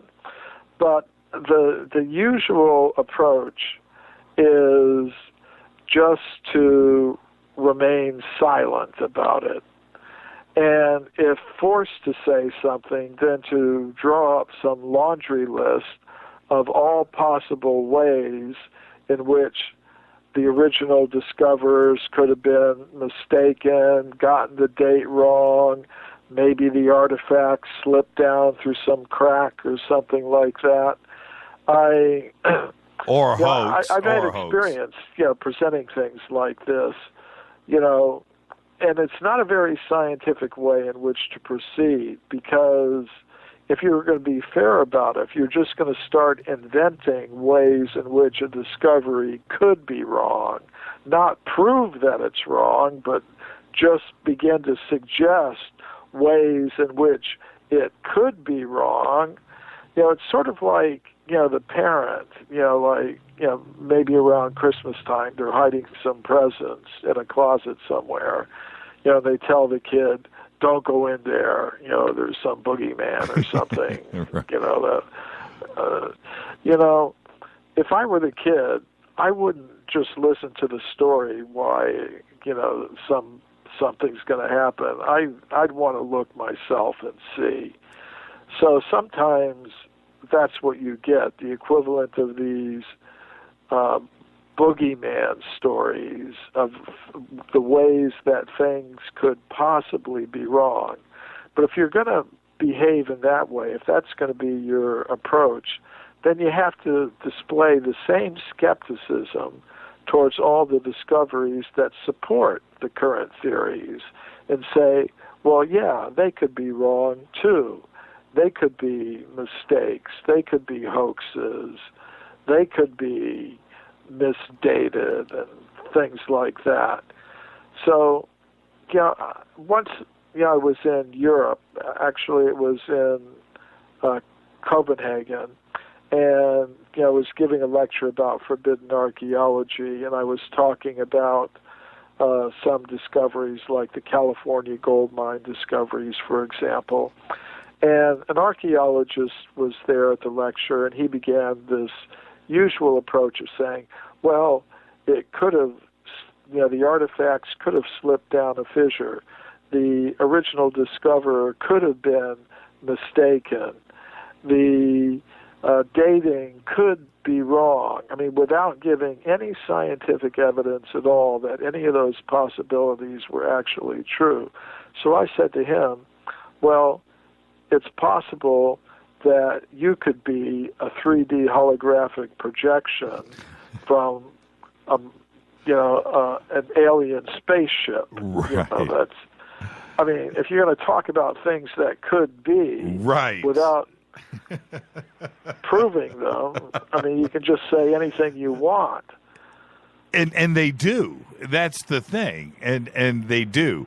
And when you have an artifact that is, found 500 feet underground in a gold mine, that didn't slip down between the cracks.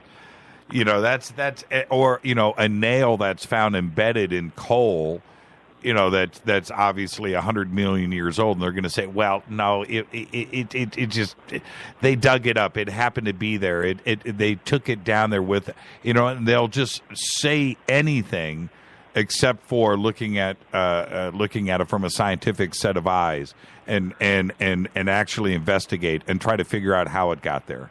and when. Yeah.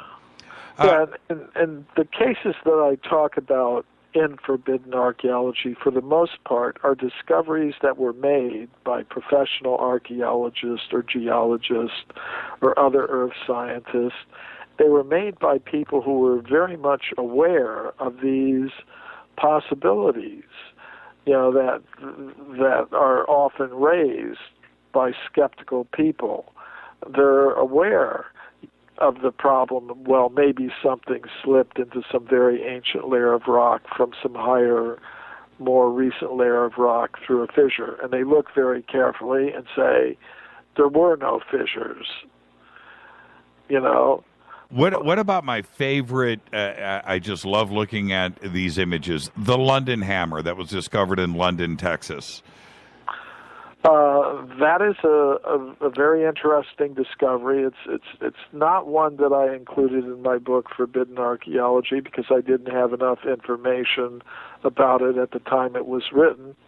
But it's an iron hammer head attached to a handle made of wood that is partially fossilized, and it's embedded in a limestone that, according to the reports, is about 100 million or more years old.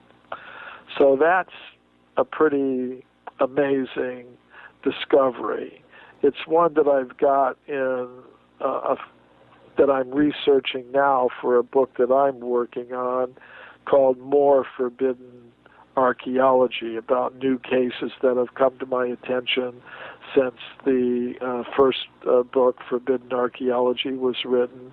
So it's one of the cases I'm looking into now.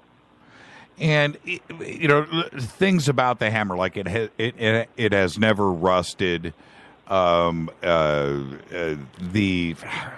Just the conventional ways of trying to explain this away, that it's just an anomaly. It happened to form in this limestone very quickly. It's not 100 million years old. But wouldn't we have evidence of other things like this happening, in limestone and forming very quickly? Wouldn't we have other objects to say, yes, okay, it's consistent, this happens all the time, but it's singular. It's the only one that we have like it. Well, I have no reason to believe it isn't 100 million years old. And you know me, I'm very interested in discoveries of human artifacts, human bones, human footprints going back millions of years. But I think there are examples where limestone can form quickly.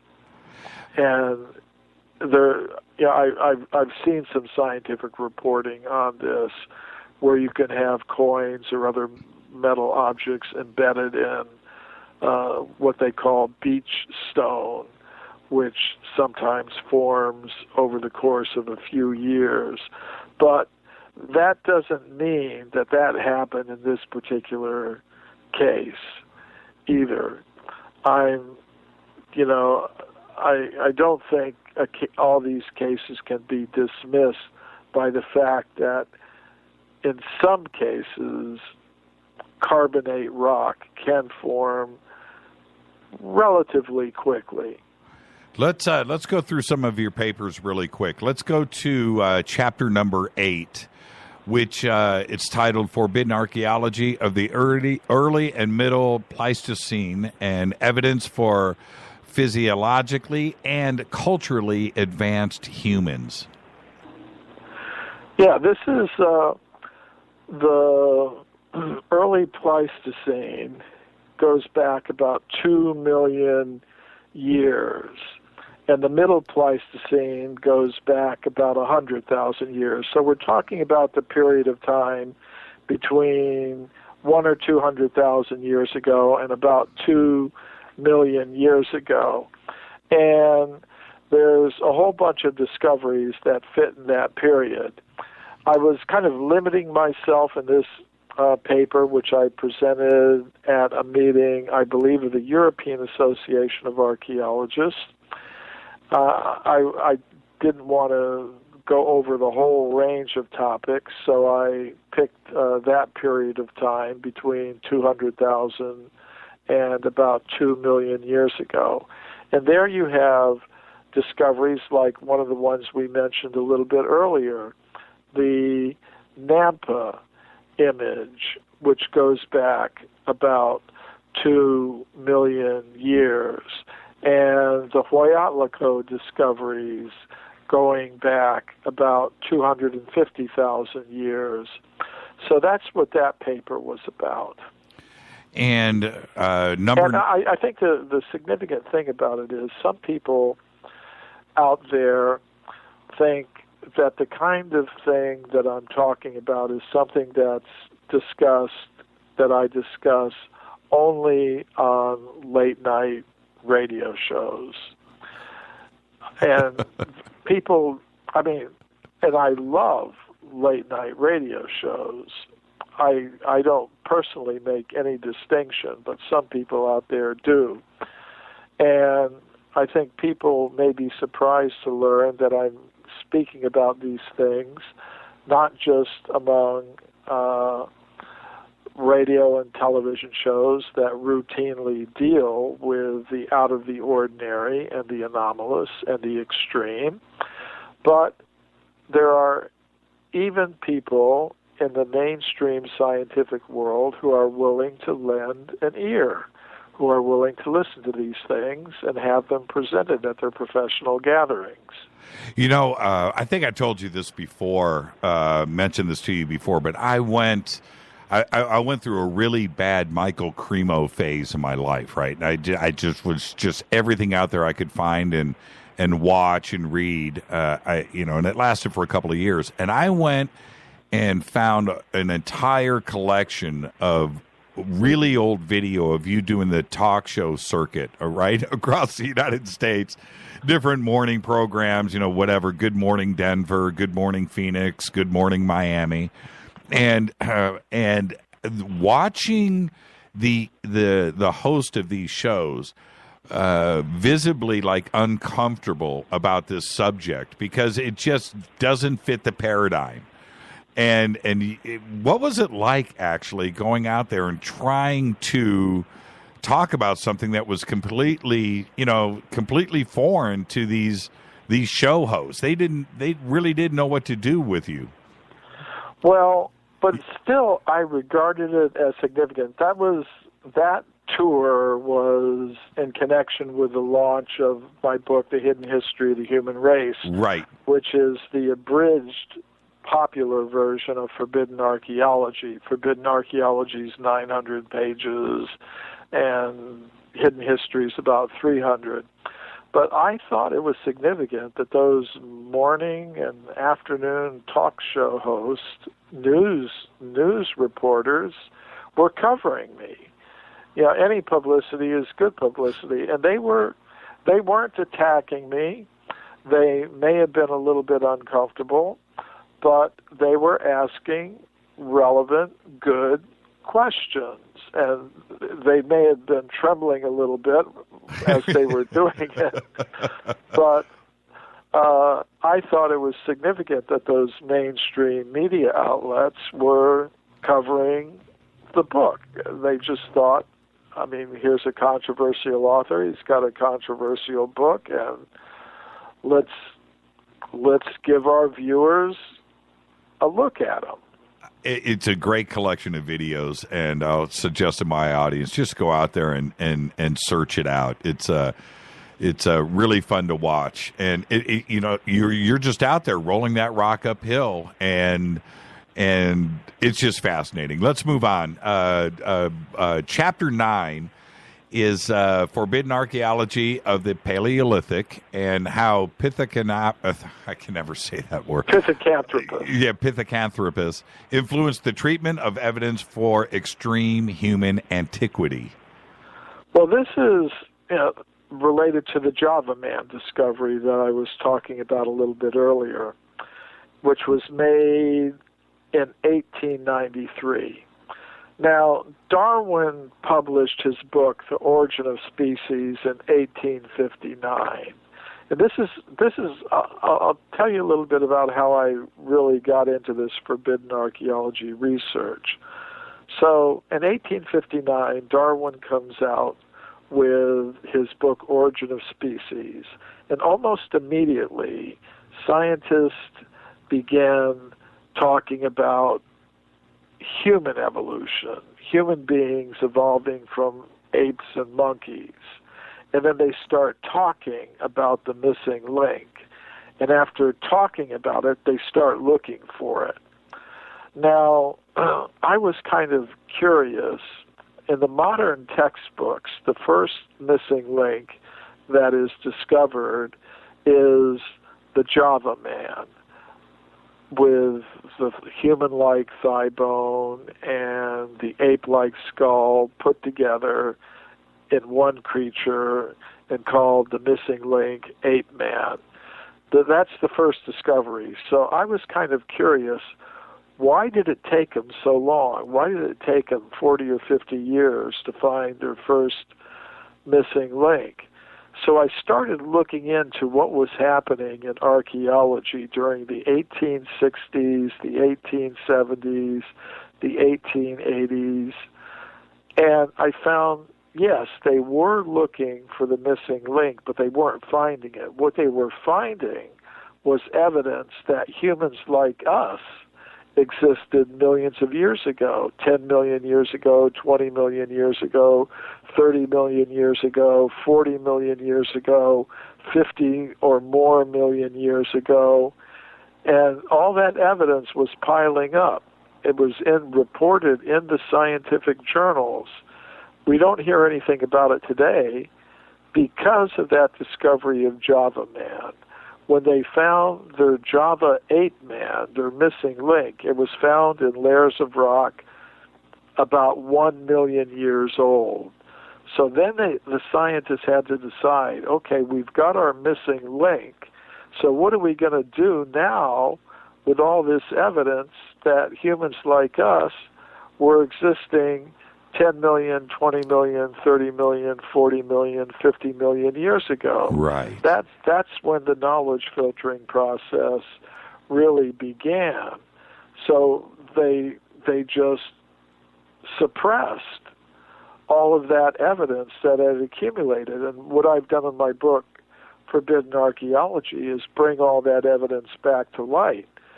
So then, after the Java Man discovery, whenever they would discover anything that was human but older than Java Man, they would just reinterpret it. And this is going on today. Just this year, archaeologists at Olduvai Gorge in Tanzania in Africa found a finger bone. And they very carefully studied it. They measured it.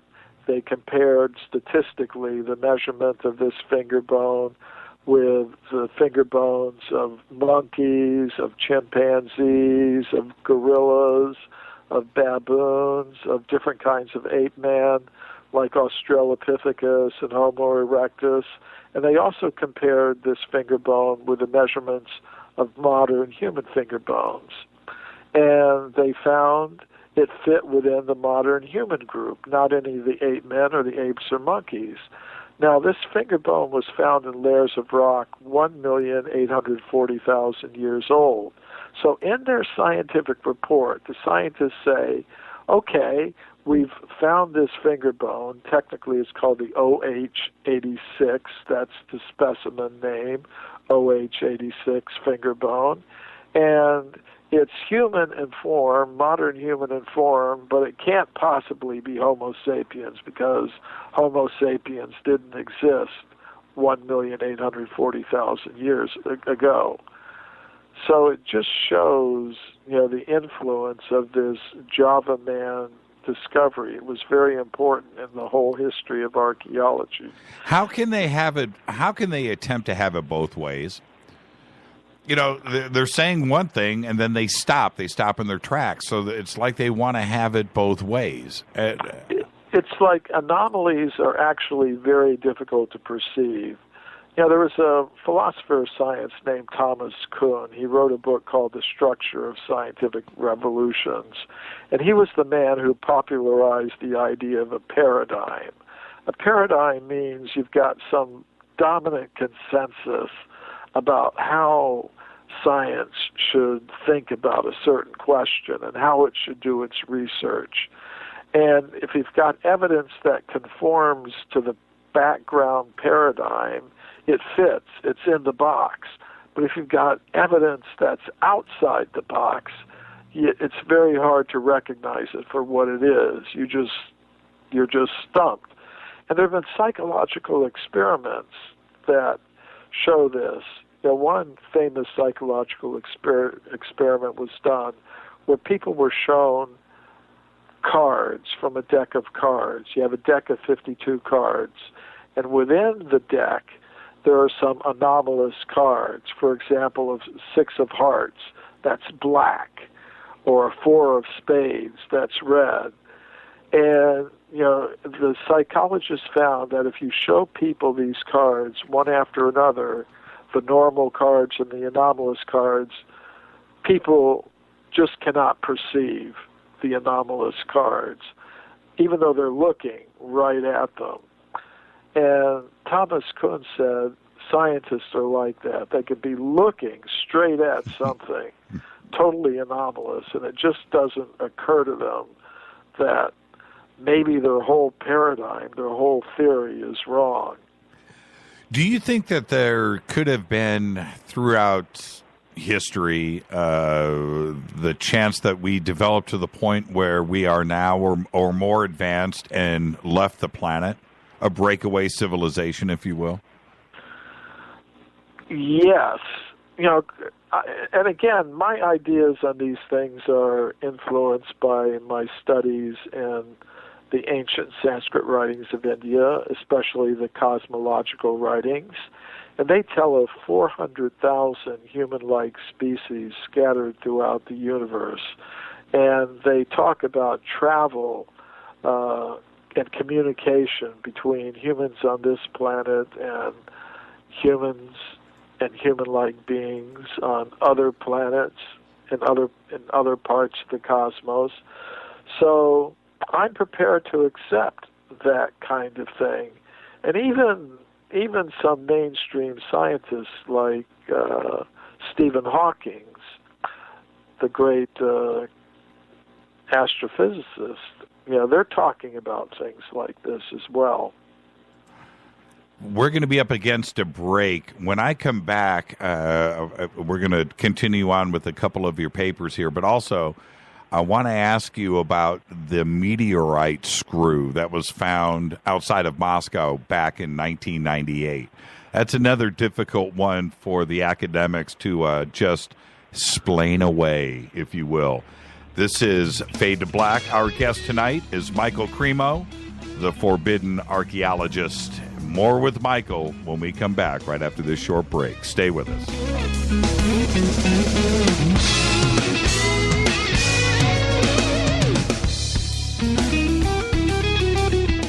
Hi everybody, this is Rob Halford, the Metal Guard on JimmyChurchRadio.com.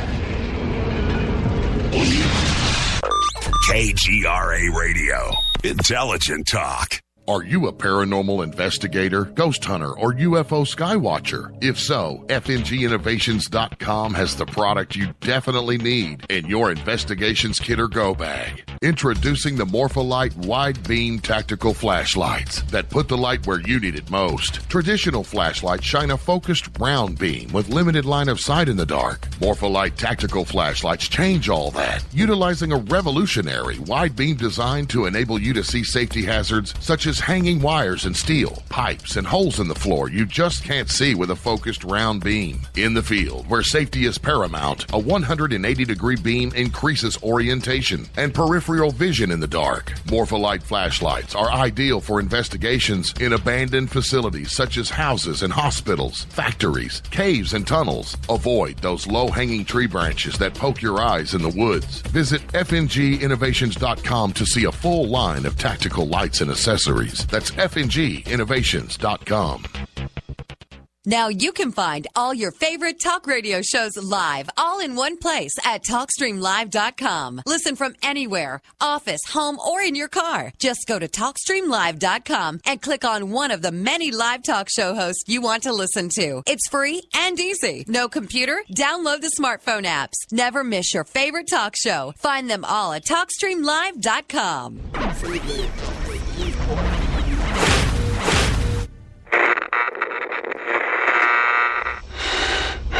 You want to know a secret? I love ponies. I really love ponies. I'm serious. I couldn't stay sane without ponies to brush. Why fade to black? Because you never got that pony, damn This is Fade to Black with Jimmy Church on the Game Changer Radio Network and KGRA, the Global Radio Alliance.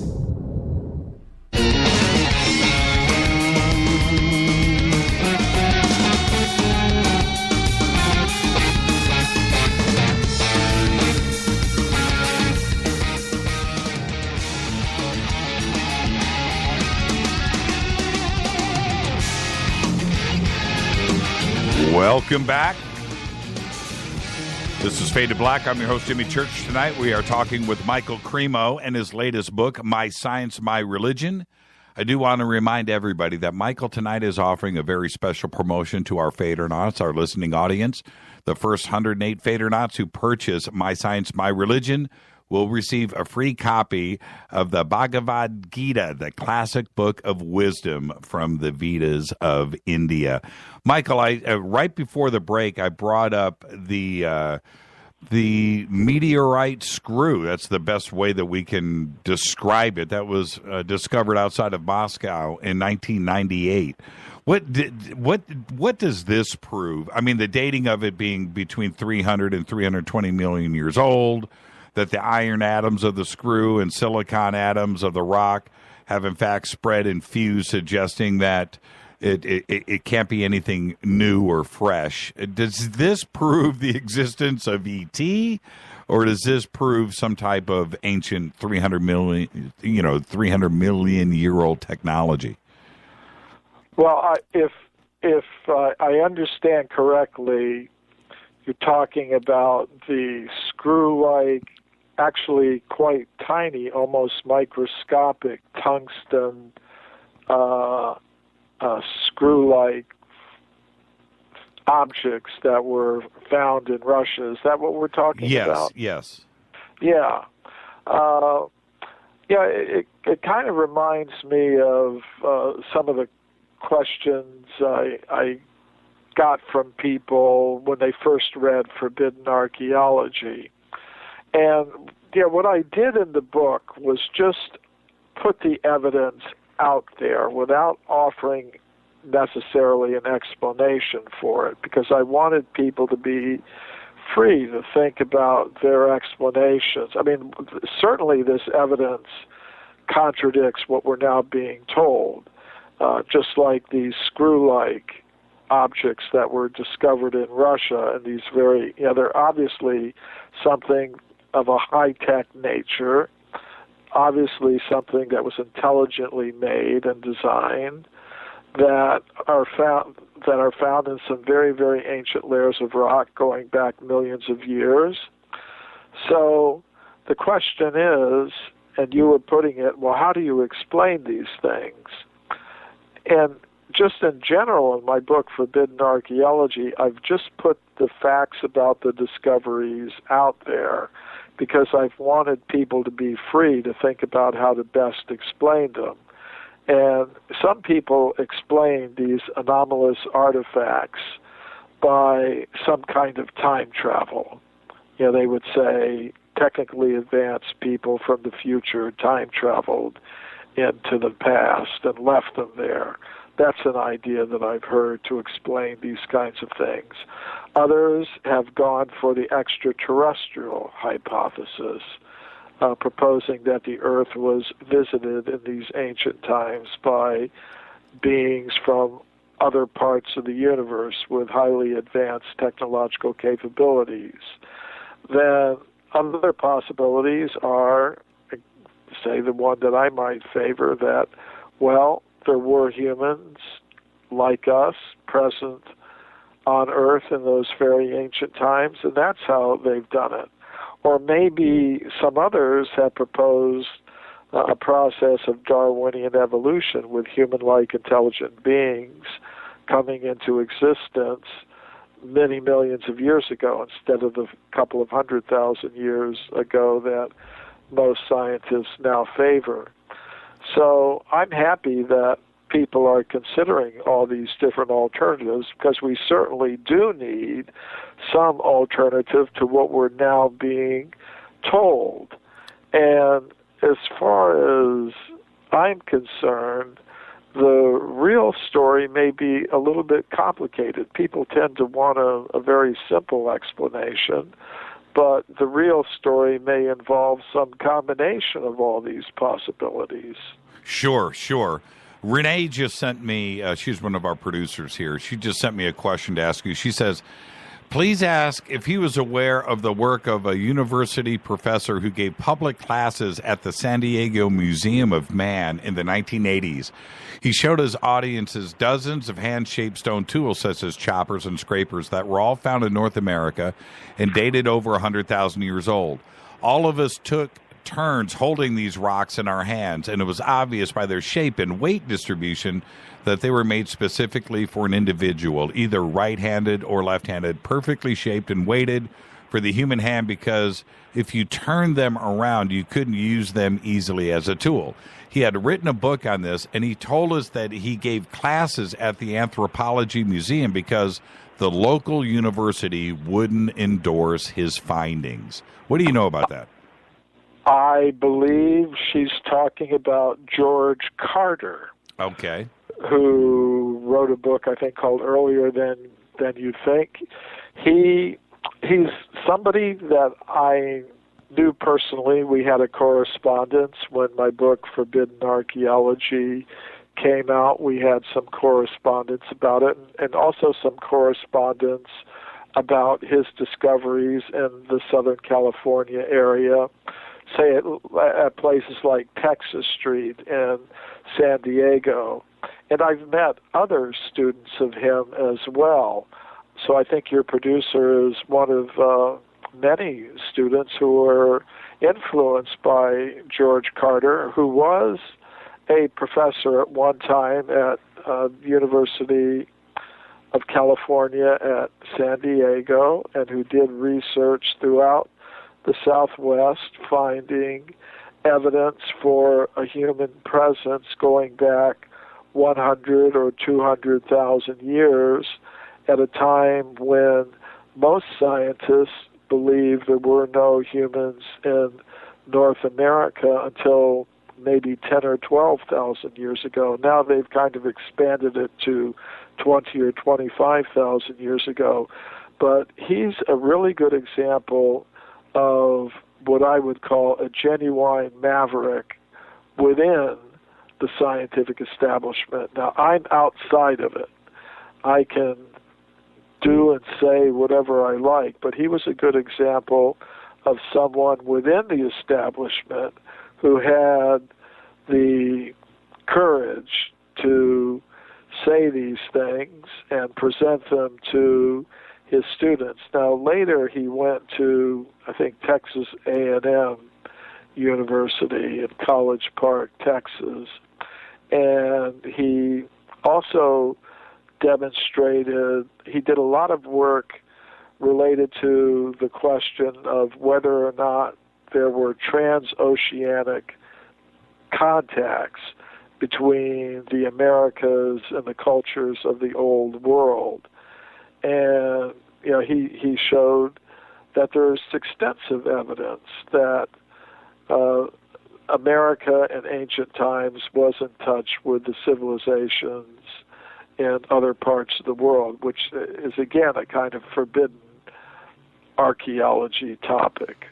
What do you think? What do you think about Göbekli Tepe? In that it was supposed to be the start of everything. Was supposed to be, in ancient Samaria, Giza, the construction of the pyramids at 2,500 years ago was the start of everything, and the wheel and mathematics and farming, and then all of a sudden Göbekli Tepe pops up 5,000, 6,000, 7,000 years prior to when the pyramids were allegedly constructed, and I do want to address that too specifically here in a second. But now we have Göbekli Tepe. What does that do to help prop up and support your theories of lost civilizations and the existence of high technology and intelligence far back into antiquity? Well, forbidden archaeology is a broad topic. There are lots of different areas of alternative archaeology. I've been focusing on what I call extreme human antiquity, the origin of the human species going back millions and millions and millions of years. Other researchers, like Graham Hancock, for example, and John Anthony West and Robert Schoch and others, are focusing on the more recent end of the time spectrum. Mm-hmm. Most archaeologists today think that civilization started about 10,000 years ago, and before that there would only be simple hunter-gatherers, no houses, not even simple ones or anything like that. So the significance of Göbekli Tepe is related to that more recent part of the forbidden archaeology topic, the origin of civilization. So Göbekli Tepe is what we would call a megalithic structure, sort of like a Stonehenge, but in Turkey, in what's now Turkey instead of England, and going back much further in time, going back about 13,000 years, I believe. 13,000 BC is, I think, the age right they give to it. So in terms of my particular focus and my research, it would fit within the time span of the human species. But what it does do is it changes the mainstream ideas about the origins of what we might call megalithic architecture. Megalith means big stone. Like at Stonehenge, you have these huge pieces of stone that have been used to make a monument. And that takes quite a bit of intelligence to carve out those huge pieces of stone and move them and stack them and things like that. So the Göbekli Tepe, there's similar structures, huge pieces of stone that have been quarried out of the rock and set up in circles and other types of formations and covered with elaborate carvings as well. So it does push the timeline back for the origins of architecture. Of course, for me, I deal with more extreme things. Yes, you do.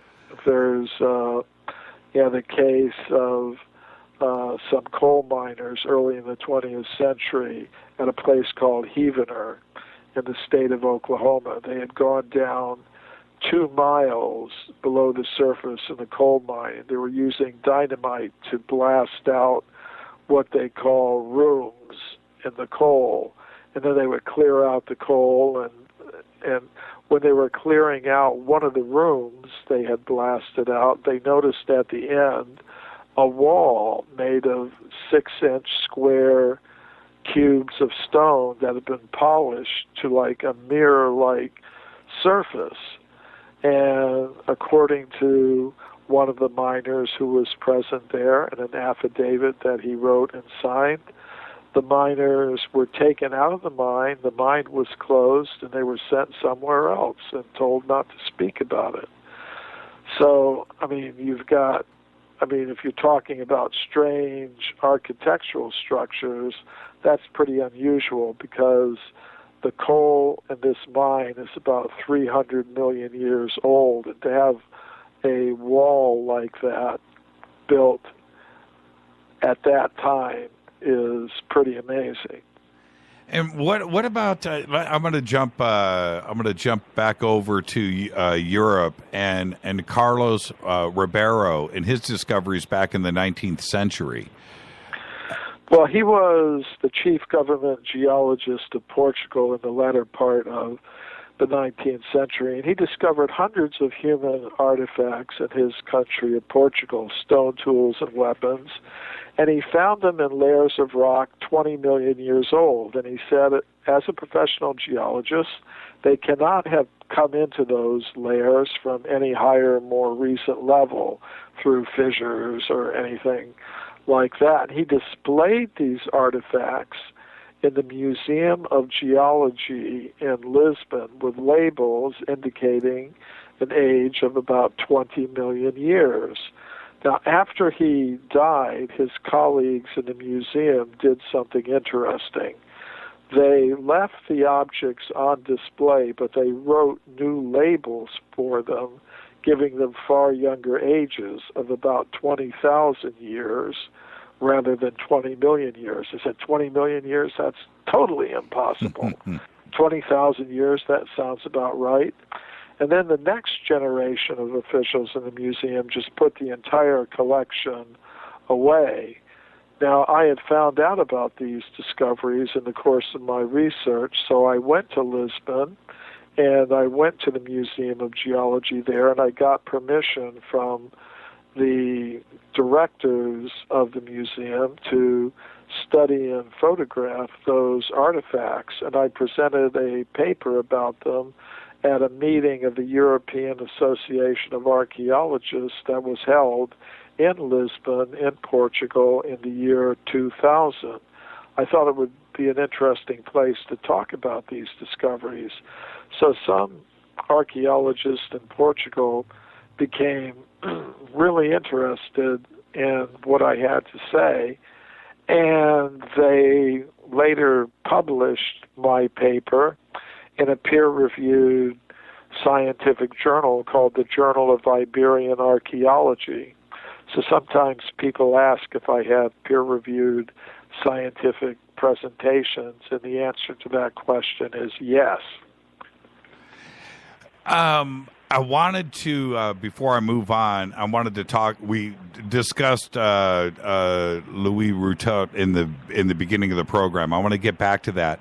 But when we look at the pyramids in Egypt, and I had suggested earlier about this whole 2500 BC thing, is it possible that we have that completely wrong? Could they be 50,000 years old? Could they be 100,000 years old? And the Egyptians just inherited those; they were just there.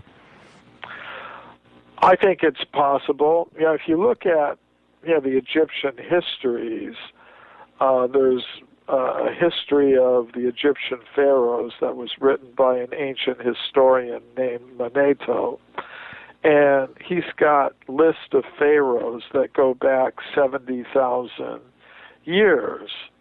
Now, the way modern historians look at this is, well, he's right up to a certain point, but when he starts talking about 30,000, 40,000, 50,000, 70,000 years, he's venturing into the realm of mythology.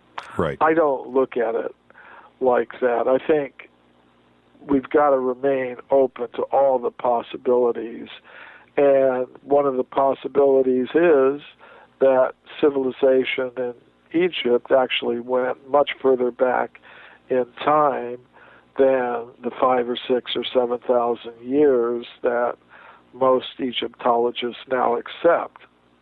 And we have the same thing from multiple fronts too, as well. We have the same issues with the Sumerian text. We have the same issues with the Vedic text, which are going back. Yes, absolutely. Like the Babylonian king list put together by the ancient historian Berossos go back 432,000 years. The ancient Sanskrit writings of India have histories going back millions of years. The Mayan calendar of the Mayan civilization in Central America goes back hundreds of thousands and millions of years. So if we look at these ancient wisdom traditions, practically all of them speak about a very ancient human presence on Earth. And why dismiss? Is it because what we had discussed earlier, that they're just grasping at straws? That they're, the immediate thing with all of these texts are, well, it's fantasy, it's mythology. They're just tripping out. They're just writing fiction, right? It's folklore, and that's where they go immediately. Instead of maybe this is based on truth. This is actual history here, but they want to just go with daydreams, nightmares, fiction, mythology.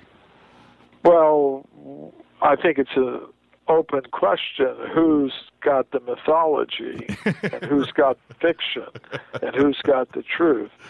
I think that's open for debate and discussion. But I think the main reason why they object to these things is because they point to the need for alternative explanations for the origin of life in the universe. And these alternative explanations tend to involve some kind of non-material principle, some kind of idea that there's some higher intelligence in the cosmos that's responsible for a lot of the order and complexity that we observe around us. And that is a way they simply do not want to go. I mean, some decisions were made in the world of science several centuries ago that resulted in science having a very narrow material focus. They wanted to concentrate not on divine energies and mystic powers and things like that, but hard matter operating according to known physical and chemical laws. And that focus was, in some sense, very productive for science because they gained a lot of mastery of the grosser material elements, and they were able to produce things that got a lot of attention from science, for science, from governments and militaries and corporations who wanted weapons, pharmaceuticals, consumer products that they could sell and exploit all over the world. And it's been very successful, but it's been at the expense of a complete picture of reality. We're just leaving out whole aspects of reality that don't fit into that narrow, materialistic, reductive focus. I didn't open up the phone lines, but Dino just called in. He had to butt in and say hello. So, Dino, say hi to Mike Kremo. Hello, Michael. My name is Dino, and I have to say I do appreciate you thinking outside of the box and going against the current wave of anthropologists. What I wanted to ask you is, of all these things that you have told us, is there something that even you can't tell us that you know from your studies and investigations of ancient anthropology that maybe is a new setting of a trend or something that maybe you've never released before? Well, you guys sound so much alike. I don't know who asked that question. That's amazing. Michael. Well, Jimmy, I like to call in and add to the program. Yeah, that's actually a great question. Michael, are you sitting on something that you can't talk about? Well, I'm not sitting on it because I can't talk about it. I will in my book, More Forbidden Archaeology. But I just like to do as thorough research as I can before I present something to the public. So there's not anything that I've been looking into that I'm not prepared to share with my reading public, but I do like to make sure I've got all my ducks in a row before I let them out. Has there been, kind of along the lines of what Dino had just asked, what about, is there, I know you've got a couple of examples, are there things that you have dismissed and just went, you know what, no, there isn't any basis to this, and I'm not going to back this up, and I'm not going to go there? Well, it all depends upon what audience I'm trying to reach and what their standards of evidence are. I will give an example of something that someone has brought to my attention. Somebody brought to my attention a discovery that was made in Russia in the 1960s, and it goes something like this. That in some excavation somewhere in Russia, researchers uncovered a huge coffin, and inside was in a state of suspended animation, some kind of princess or something. Right, I remember this. And according to the reports, the KGB covered it all over, and the source of the report was, a man, he was describing how he was, during the Soviet days, riding somewhere in Moscow or St. Petersburg, and a man who claimed to be a retired KGB officer told him about this. And, it's like, just in terms of principle, I'm not opposed to suspended animation for human beings or any other living type of thing. I'm not opposed for something being very old. I'm not opposed to the idea of cover-ups by government officials.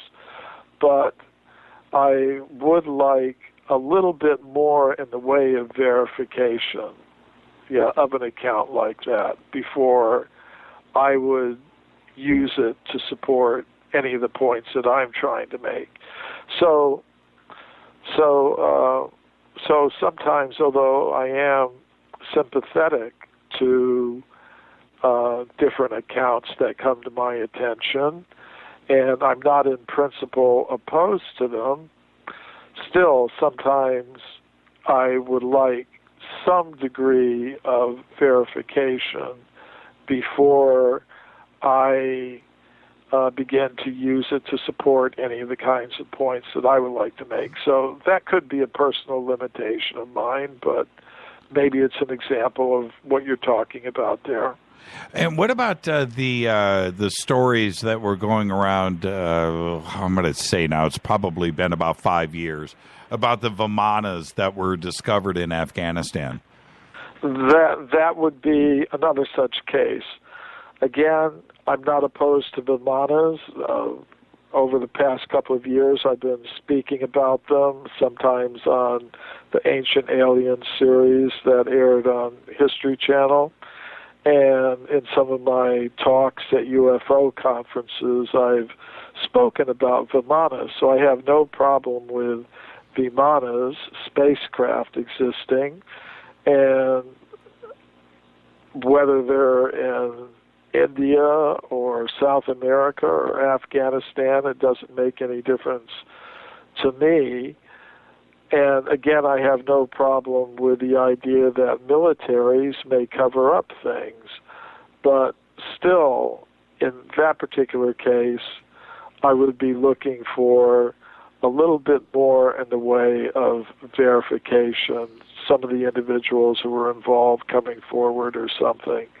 Well, may I ask, Michael, because you have gone out on a limb, so to speak, even though it looks like you really are seeking the truth, Have you had any kind of consequences from this? I mean, how have you been able, I guess you write books, but to make a living by, going up against it? I mean, as people accuse Jesse Ventura of saying, be vigilant, but he can take it. Have you had any repercussions from this? Well, I mean, it does require a bit of, you could say, mental fortitude or mental strength to publicly advocate something which goes against the mainstream concepts of the time that we live in.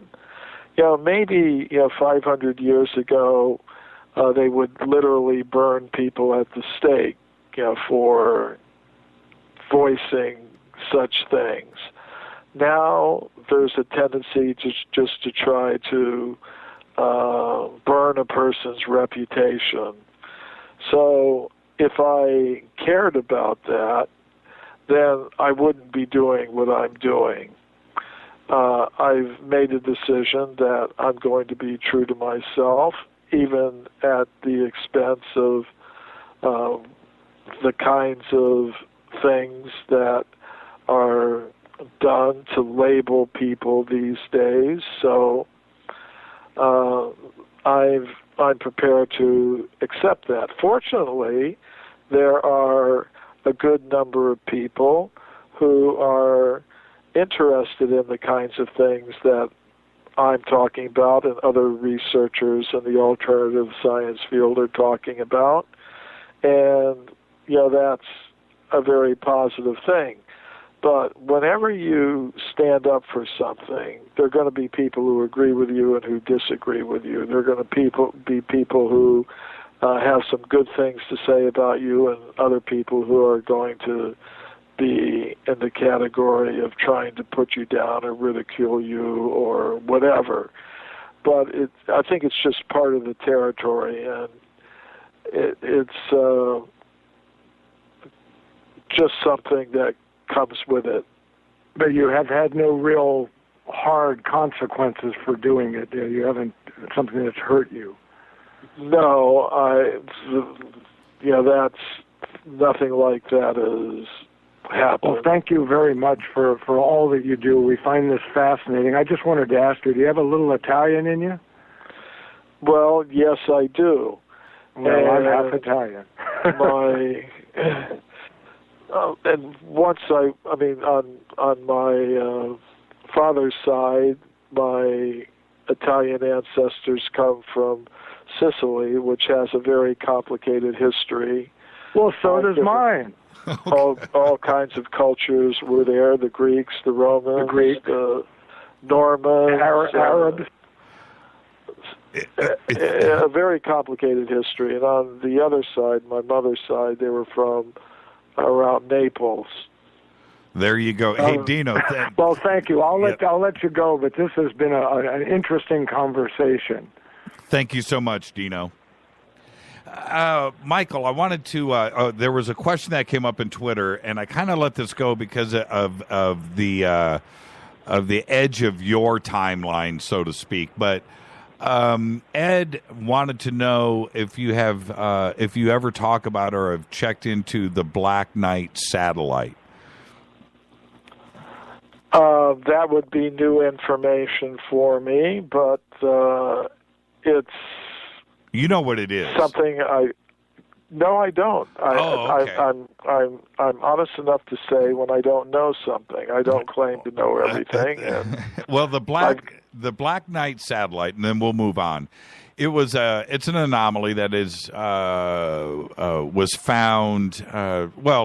At the turn of the century, around 1900, Tesla had made contact with it. Then NASA, our space agencies started tracking it, and it was in a polar orbit way before our technology even before we even had satellites of our own.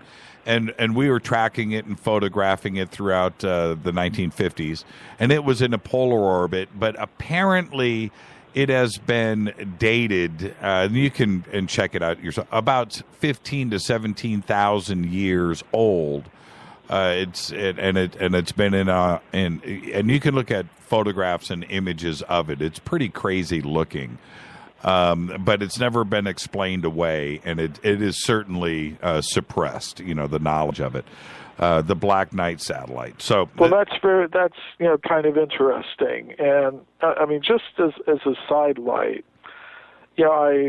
I present papers at meetings of the World Archaeological Congress, which is the world's largest international association of archaeologists. They hold a congress once every 4 years or so in a different country, and I've been to several of them. And in the last 2 of them that I went to, there were scientific sections on extraterrestrial archaeology, which was pretty amazing to me. It was amazing to me that there were professional archaeologists who are openly talking about extraterrestrial archaeology. Now, one thing that they're talking about is stuff that we've sent to the moon and Mars and Venus. In the future, who's all that going to belong to? Somebody's going to go there. It's going to go in somebody's museum, and right. so on. Right. But they're also talking about what if we find in Earth orbit satellites or something that wasn't put there by us. And this would seem to fit in that category, this Black Knight satellite that you're mentioning. So I just thought you might know, and the questioner might like to know, that actually there are some archaeologists who are starting to explore this. And actually I learned from them that there are treaties being negotiated in the United Nations and between different nations about who's going to own this stuff. Right. And as I said, mostly they're talking about stuff that we've sent up, but they're also beginning to think about what if we find stuff that we didn't put out there in space. Now, what do you think about, I know you and Klaus Dauna are friends, and he's a great friend of the show. He's been on many, many times. What do you think about those discoveries that are going on now in central Mexico, the thousands of objects that allegedly show an ET presence? Well, I'd have to hear more exactly about what he's talking about. I do know Klaus. He's really, a few years ago he presented in Vienna. He made an exhibition of anomalous artifacts he'd gotten from private collections all over the world, including Ica stones and the iron hammer that you were talking about. Mm-hmm. He got all of these things, and he put on an exhibition in Vienna, and he had a conference in connection with the opening of the exhibition, and he invited me and other researchers in the alternative history and archaeology field, and he's become quite a prominent figure in that field now himself, in addition to being a collector. So, but I have to hear a little more exactly about what those discoveries are that he's referring to.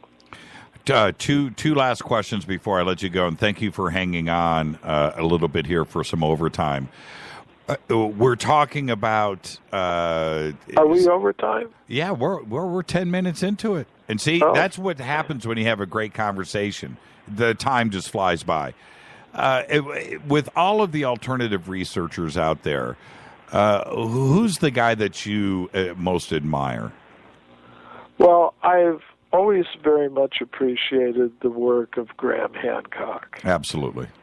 And, when my book, Hidden History of the Human Race, came out, the abridged edition of Forbidden Archaeology, he was kind enough to write a foreword for it. He called it one of the great intellectual works of the late 20th century. So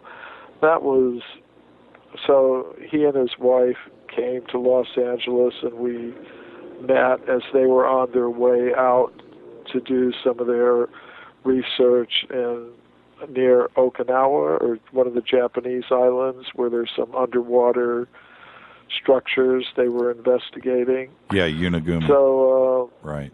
I've always had some appreciation for his work. And, he's going to be on with us next week, too. His new book, Magicians, is, I think it was released a couple of days ago here in the United States, and he's going to be on with us next week. He's just such a great conversation. And talk about rolling the rock uphill, right? Oh, man. Now, if you were in court, you're in front of the Supreme Court, and you are arguing your point, and you are allowed that one piece of evidence to slide across the evidence table and tag it as number one, what would that piece of evidence be?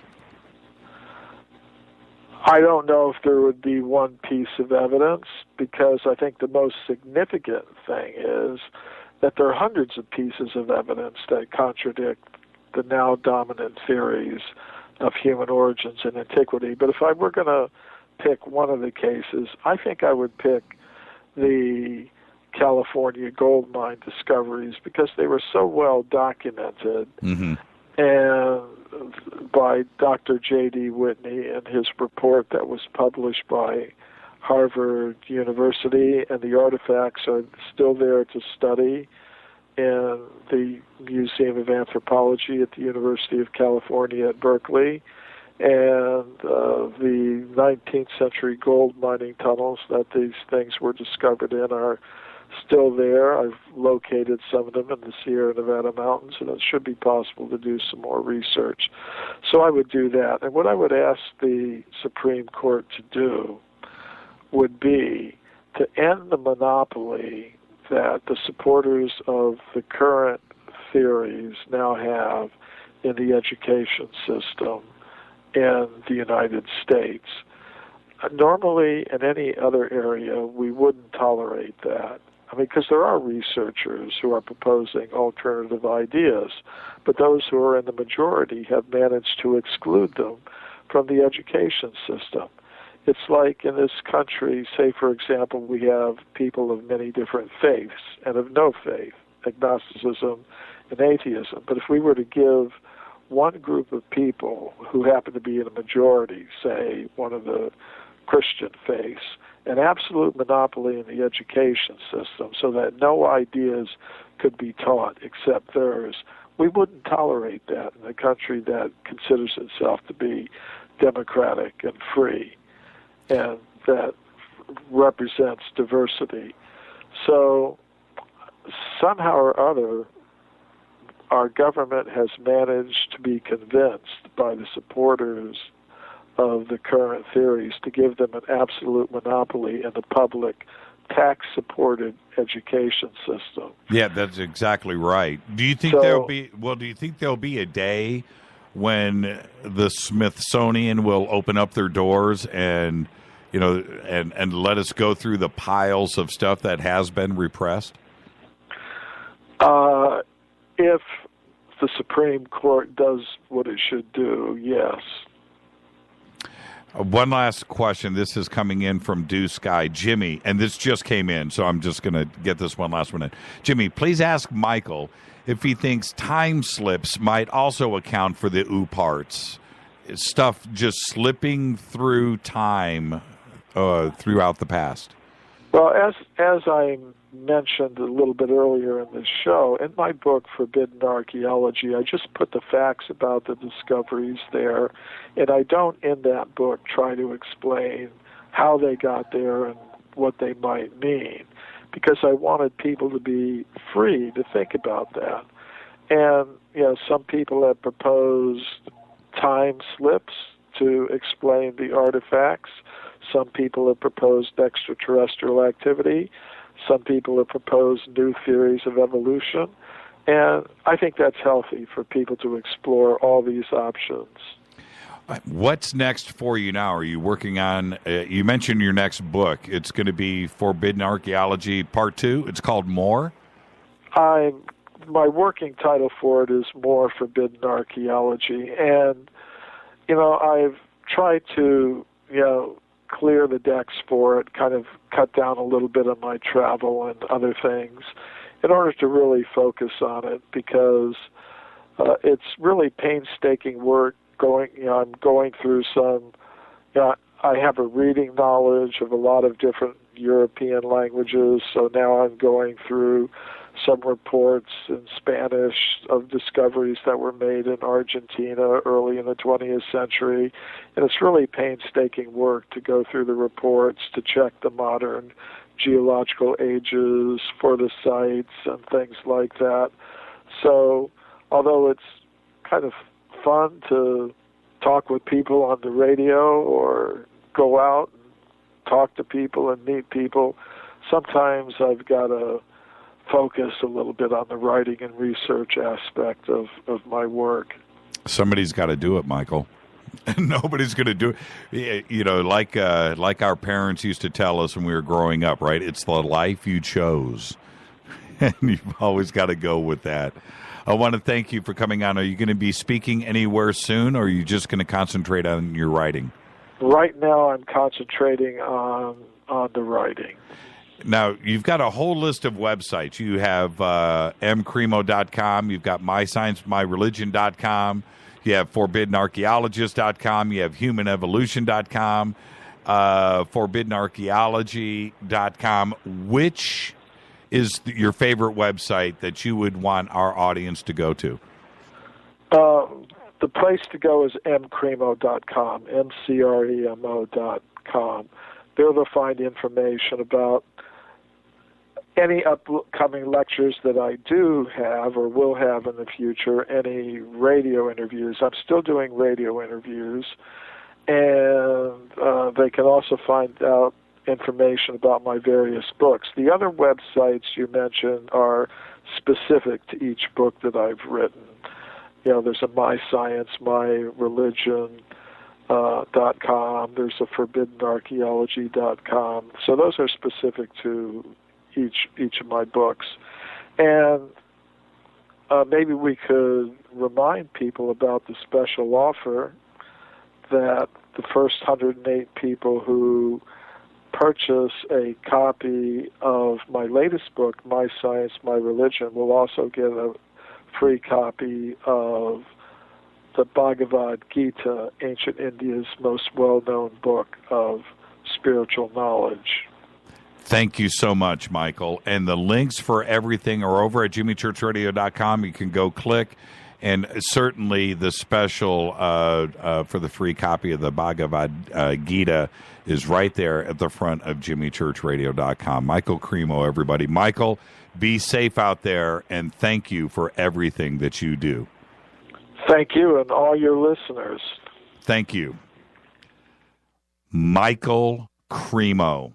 Unbelievable conversation, and we went right through the last break. I want to thank Michael Kremo. I'm going to take a quick break, and I will be right back right after this short break. This is Fade to Black, bespoke radio for the masses. I'm your host, Jimmy Church, on the Game Changer Network and KGRA, The Planet. I'll be back right after this. Stay with us.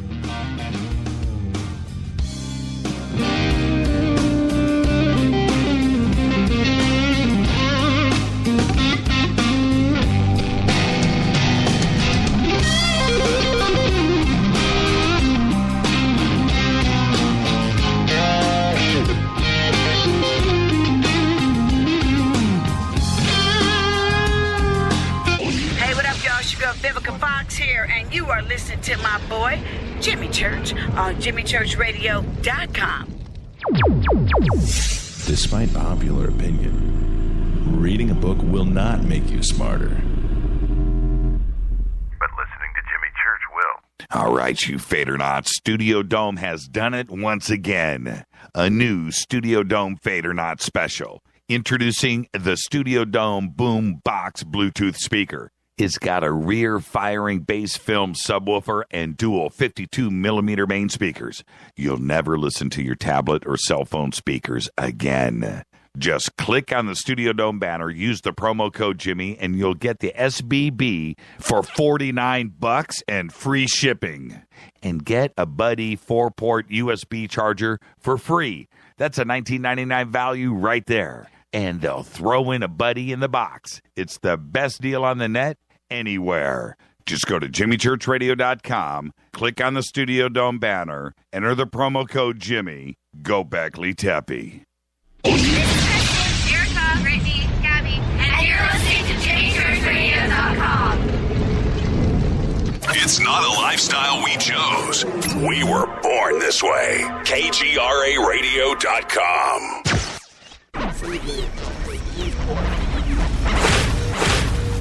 This is KJCR at JimmyChurchRadio.com.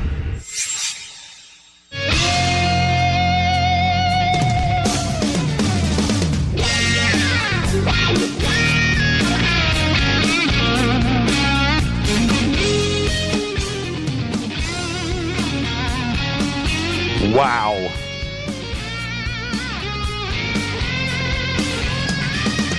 Thank you, Michael Kremo. You can follow us on Twitter at JChurchRadio. And go and thank Michael. It's at Michael Kremo is his Twitter feed. And everybody, all of you Fadernauts, get over there right now. Follow Michael Kremo and thank him for that. That was an absolutely amazing conversation. And yes, I do want to remind you, the special offer right now, the first 108 Fadernauts who purchase his book, My Science, My Religion, are going to receive a free copy of the Bhagavad Gita.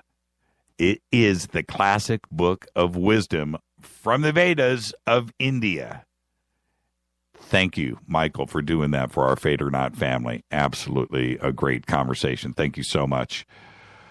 Wow. Aren't you guys jealous? You guys are so spoiled. You get to just dial in and listen to a conversation like that. Hey, how about Dino? Huh? What was up with that? I think Dino knew. And so Dino did his best.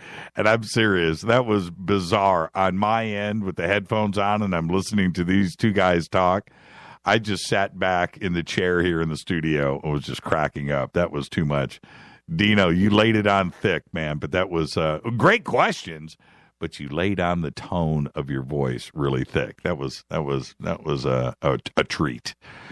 All right. Now, I don't know if you talk about news that you know nothing about. I don't know if you guys picked up on this, and I was a little reticent to cover the story a couple of days ago, but I thought about it more and more today, and especially after the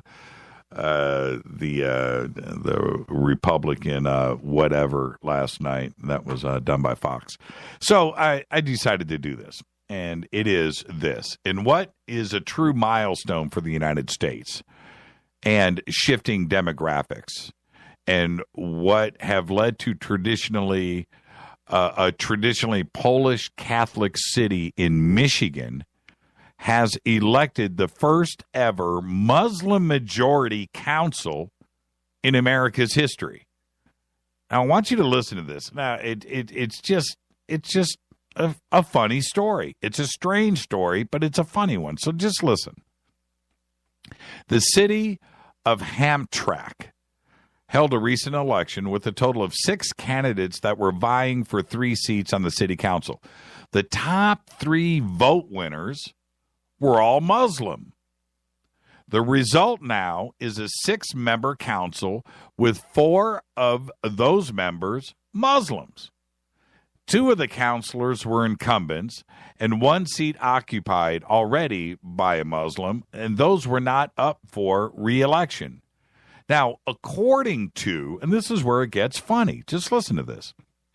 According to the U.S. Census, it's Hamtramck. Hamtramck has always been known for its Polish population, but it is now largely Yemeni. 19% out of a total of 24% Arabs in the city, 19% are African American, 15% Bangladeshi, and only 12% now are Polish. Another 6% are from former Yugoslavs, and some are Bosnians. But it is the first American city to have a Muslim city council. And I was looking at the numbers there, and I was thinking, well, if anybody there wants to complain, there's certainly large chunks of the population there that could, do their own thing. 19% are African American. You could have an African American city council there, or Bangladeshi, right? 12% are Polish. I just thought the article was fascinating. And there you go. And that is America. And you got to love it. But it was just an interesting article. Now, here's something else that is certainly going to start causing waves. And this news broke right before the show. Listen to this. And this is right here in our backyard. Federal drug agents have built a massive wiretapping operation in the Los Angeles suburbs, secretly intercepting tens of thousands of Americans' phone calls and text messages to monitor drug traffickers across the United States, despite objections from Justice Department lawyers who fear that the practice may not be legal. Now, we found out today that nearly all of that surveillance was authorized by a single state court judge in Riverside County. Here in Los Angeles, you have Los Angeles County, and the next county going east is Riverside County. Okay? Riverside County is the city of Riverside. I think Ontario was part of that, and heading east. And it's a big county, by the way, and it goes all the way down into San Diego, who last year signed off on almost 5 times as many wiretaps as any other judge in the United States. The judge's orders allowed investigators, usually from the DEA, to intercept more than 2 million conversations involving 44,000 people, federal court records now show. The eavesdropping is aimed at dismantling the drug rings that have turned Los Angeles eastern suburbs, Riverside, and that area out there, into what the DEA says is the nation's busiest shipping corridor for heroin and methamphetamine. Here in Los Angeles, we've all known about what's the rumors, the stories about what goes on out there in Riverside County, and we've known about it. But this is insane. To have a judge write that off. They've been wiretapping whoever they want, and he will sign off on it for whatever reason. This broke today, and it is going to get really heated out here over the next couple of weeks. This is Fade to Black. I want to thank Michael Kremo for an absolutely amazing conversation. And if you want that special offer, just go to jimmychurchradio.com. You can click on it right there. It says the Fade or Not Special. Thank you, Michael Kremo. Fade to Black's executive producer is Rita Kamarian. Show's produced by Hilton J. Paul, Mark D. Kovar, LJ3, Renee, Mark Dunbar, Jonas. And thank you, Dennis. Thank you, Bob. Bob is lighting it up. Announcers are Steve Harder, Gene Viteau, and Mark D. Kovar. Fady by Dale. Webmaster is Drew the Geek. Music is Doug Aldrich. Intro, Spaceboy, spaceboymusic.com. Fade to Black is produced by KJCR for the Game Changer Network. Syndication is KGRA The Planet. Tomorrow night is Fader Night, taking your calls all night long. Open lines. This broadcast is owned and copyrighted 2015 by Fade to Black and the Game Changer Network. It cannot be rebroadcast, downloaded, copied, or used anywhere in the known universe without written permission from Fade to Black or the Game Changer Network. I'm your host, Jimmy Church. Follow me on Twitter at JChurchRadio. I want everybody to be safe. Go Backley Tappy.